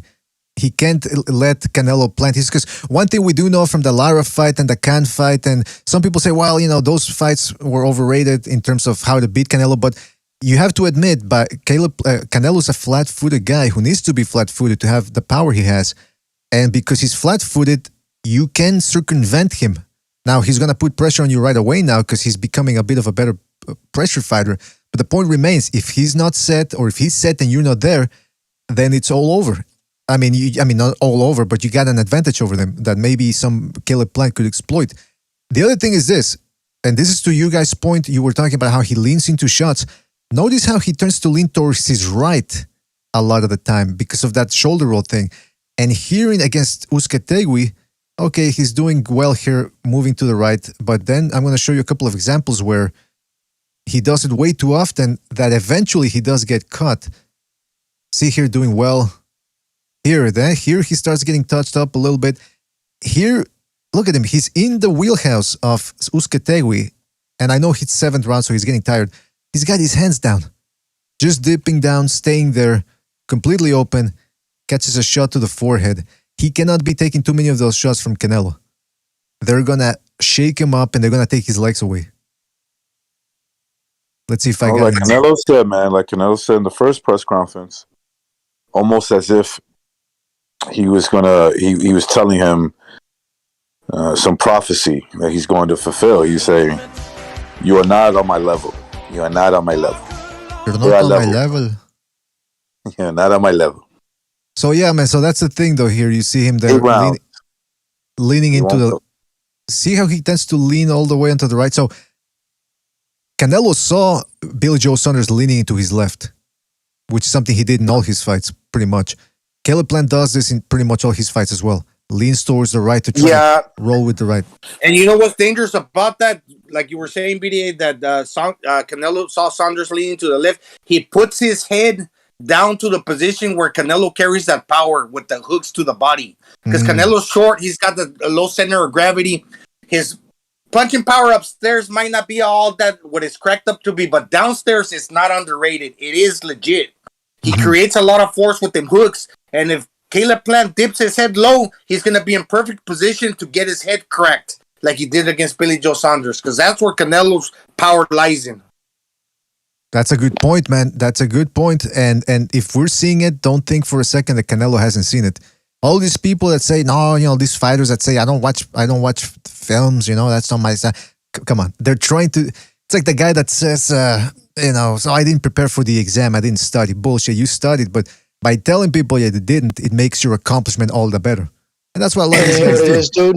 You know what it is? A lot of fighters say that, and I believe a lot of fighters when they don't. But believe me, their trainer studies, like Reynoso, I guarantee you, studied all of Plant's tapes. Absolutely, man. I believe that too. I think they know exactly, like if we're seeing it, I think they know where Caleb Plant is going to try to find refuge in. By the way, shout out to Viking Burial for his contribution, Viking Burial, and he says, watch the Uzcategui fight at around 10 at the 2-minute mark. Caleb's slick Floyd defense diminishes to survival mode after a few shots. I know exactly what you're talking about, Burial, because I've seen that fight a bunch of times, and it's true. In the 7th round, he starts to get a little tired, and by the 10th, he's clinching a lot more. He's trying to smother Uzcategui on the inside because he was tired, man. And of course, it's understandable that he's tired. Yeah, go ahead, Regulus. No, yeah, man. Listen, man, look. I expected that he's going to be motivated for the first couple of rounds. And I think that he'll have some shining moments right here and there, but I think that just all comes to an end once Canelo starts cracking him, getting his rhythm down, and I don't think his rhythm is that really difficult. It's kind of basic. And that's what it's going to come down to, man. It's, barring that he ices Canelo, which is going to be, or hurts him, where he keeps Canelo confused. When you're hurt, you're confused. If that doesn't happen, right? If that doesn't happen, I can't see him frustrating Canelo too long because he doesn't have like a bunch of difficult movement. I'm just looking at it from a boxer's point of view. And he doesn't have all that difficult movement that you can't get his timing down. And Canelo's a very patient plotter, trying to hit you with big shots. I think eventually he'll get that rhythm down and start beating him up, pretty much. Yeah, I think that's a sensible prediction to recognize. In fact, by the way, I dropped the StreamYard link. If you're outside the United States, I want to take a couple of last calls before we leave. Don't forget, Friday open panel on the Discord. Anybody can drop by after the weigh-in. So if you believe Caleb Plant is going to win this, we certainly want to hear it, and I think we're going to get into that conversation on Friday. Now, in regards to the Caleb Plant thing, Timothy Bradley on Boxing Scene said today that he thinks Canelo pieces Plant up, and he said, and I quote, "As I said before, He's going to have to fight a perfect fight, and while Plant has the tools to potentially do it, I just don't see it happening. There's a reason Alvarez is a 10-1 betting favorite. I don't see this fight going the distance either. I think Alvarez pieces Plant up and then knocks him out with a body shot in the middle to late rounds. So that's Timothy Bradley there for you. Okay, let's. You think BDA? You think this is a fight that if Caleb Plant beats him, like he probably should. No, sorry. Canelo Alvarez beats him like he probably should. Okay, there's also a possibility Caleb Plant might win. They're gonna bury the hatchet, or the guy that wins is not gonna like try to talk to the other guy. I think they will, man, because Caleb Plant, he tends to talk a lot of smack too. He says he doesn't want to be friends and all that. But in every fight that I've seen him in, no matter what he says, he does go over to the other guy's corner and shakes their hand. So I think there will be. And I think Canelo, I don't see him, other than the Golovkin fight, I don't see him holding too many grudges. So I think they're going to do that. And by the way, shout out to K-Nut for his contribution with the Super Chat. Says Truex started catching Plant in the 4th round and even got an uppercut in, and Truex barely did any body work by then. Yeah, I think I know which uppercut you're talking about now. I think it's in he's got him on the ropes and he launched a pretty flush uppercut. Good observation there, Nut. Thank you for your contribution. All right, let's take a call here from StreamYard real quick. We got Cosmic One. Cosmic One, are you there? Can you hear me? Oh shit, I think I got you on mute. All right, go ahead. Cosmic One, you're on the air. Going once. Going twice. All right. What was I going to say? So yeah, man, listen, I think we're going to continue this on Friday. Anything else you guys want to say? Anything we missed so far about this fight? Is there something in the water? Or, hold on a second. Cosmic says he's back. Go ahead, Cosmic. You're on the air. All right. Anything else we missed, guys, about this fight? Is there something in the water that's making people pick Caleb Plant? Yeah, it's a PBC event. Keep that in mind. I also keep in mind this is the one fighter, that is talking like he doesn't want to be friends. He's coming here to win. There's no praising Canelo. I think if you could keep that energy in a positive way in the ring, it might turn out to be an interesting fight. I haven't heard no talks about weight clauses, rehydration clauses. Yeah, I haven't heard that either. He's a younger guy. He's 29. Canelo's 31. So it kind of some things that we were looking for in Canelo to fight that he hasn't fought, like the younger guys. Okay, they're about the same size too. I mean, yeah, Caleb Plant is 6'1", but I mean, talking about pound for pound, yeah, true super middleweight. Caleb Plant, also Canelo at this point. Yeah, man. I mean, those odds, I don't know. I think maybe the Black Force energy will play a factor. You just never know. All right, one last try here. Cosmic One, are you there? Yes, Cosmic One. Cosmic One. I guess he ain't so cosmic, man. He's cosmic. The last part of his name ain't working. The mic part ain't working, man. Yeah, your mic ain't working, bro. You gotta get that patched up. You could hear him? You can hear him? No, I can't. But that's what I'm saying. I see him trying to talk, but no, it ain't working out, man. He must have. Yeah, is it StreamYard? Yep. Yeah, StreamYard. He's got like before you go in, it says allow camera and mic. If he clicked the wrong button, right? Like you can. Let's say you don't want to be seen. You just hit the camera part. Says it turns the camera off. You want to make sure you don't turn off the audio though. I got you. I've done that. Yeah. I recognize 100% right because I did that. And I had to fucking download the whole thing again. It was a horror show. Yeah. I've done it too, man. I've done it too, bro. I've done it. Well, listen, man. We'll be back, like I said, on Friday. Open panel after the weigh-in. Other than that, I think we're going to go. Guys, thank you for being on, man. Really appreciate it. Gonzalo, Jimmy, recognize. Shout out to you fellas. And by the way, before we go, Luis Enrique says recognize is cringe. Oh, come on, man. What? Oh, damn, man. What the fuck is going on? I mean, that recognize is only cringe when he's eating and talking at the same time. Yeah, it's a little cringy. I admit that, man. Or when he's in the fucking shower at the same time he's on the show. That's disgusting. Well, I mean, that's only happened twice, man. Come on, man. 3 times, I believe. Three times. Yeah. Maybe All 5. Well, listen. Again, what's that? No, nothing. Never mind, BD. Well, listen, fellas, thank you for being on. Real appreciate it. Good observations here. We got a lot of calls. I got the list here, so we'll see what happens when people call in, and or what happens. You're on the line, Jimmy. I want to talk to you, but go ahead. Yeah, so that's all. That's about it. Listen, thank you to everybody that contributed with the super chat. Really appreciate it.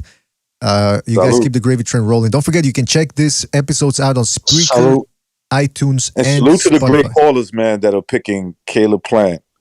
Some of you guys were articulate, you know what I'm saying, the way you picked them, you know, even if people don't agree, but at least you gave your explanation. So salute to those callers, man. And at the end of the day, it's a boxing match. It's never personal. Damn right. It's the dawn of a new age, man, and I think a couple of people here are picking, what's his name? Caleb Plant, because they're enlightened. Maybe they're illuminated. Maybe they're entering a new stage of evolution, and we just can't see it. So now I'm curious, man. This adds a whole new level of excitement on Saturday. It's a whole level of spiciness, as King Butcher would say. So I'm looking forward to it now, man. The undercard, not so much. I'm probably going to be doing other stuff. Hopefully people on Discord are there watching the fight so we can have a little fun, make it entertaining. But other than that, man, listen, shout out to all the callers. Go ahead, Jimmy. Yeah, shout out to the call. I was going to say, I hope Bucho calls Friday. He doesn't. I miss Bucho. He doesn't call enough. He's probably going to do the... I'm not sure, but he might be hosting on Friday, so you'll get He's teaching French right now. He's teaching French. He's teaching Italian. Get off the fucking Pontiac. Yeah. Salute to everybody in the chat except that motherfucker Luis Enrique. Say it to my face, Luis Enrique, whatever the fuck your name is. Say it to my face. He wouldn't dare. Nobody messes with recognize. All right, listen. Thank you. I'm kidding. Yeah, of course. Well, listen. Thanks to everybody that donated the super chat. I can't go back to the list for some reason anymore, but you guys know who you are, and I know who you are. So thank you for doing this, man. Really appreciate it. Like I said, don't forget to check us out on iTunes, Spreaker, and Spotify. Don't forget to join the BD membership program. Subscribe if you haven't done so already. And that's about it, man. Shout out to Travis the Chimp, Tone, Todd Dave, F.O., Epadokua, Paul Evans, DJ Big Leg, Johnny Blaze, Amok PvP, Cosmic, GB Guthrie. Shout out to GB Guthrie. Who else am I missing? Pugilism, Luis R. Conriquez, who is now recognized as mortal enemy. Paul Evans, David H., PSK, Watson, Johnny Blaze, like I said, not FO, Boxing Yoda. You guys know who you are. Thank you so much for joining us. Catch you on the next one. Hope you enjoyed it. See you on Friday. Take it easy. Peace.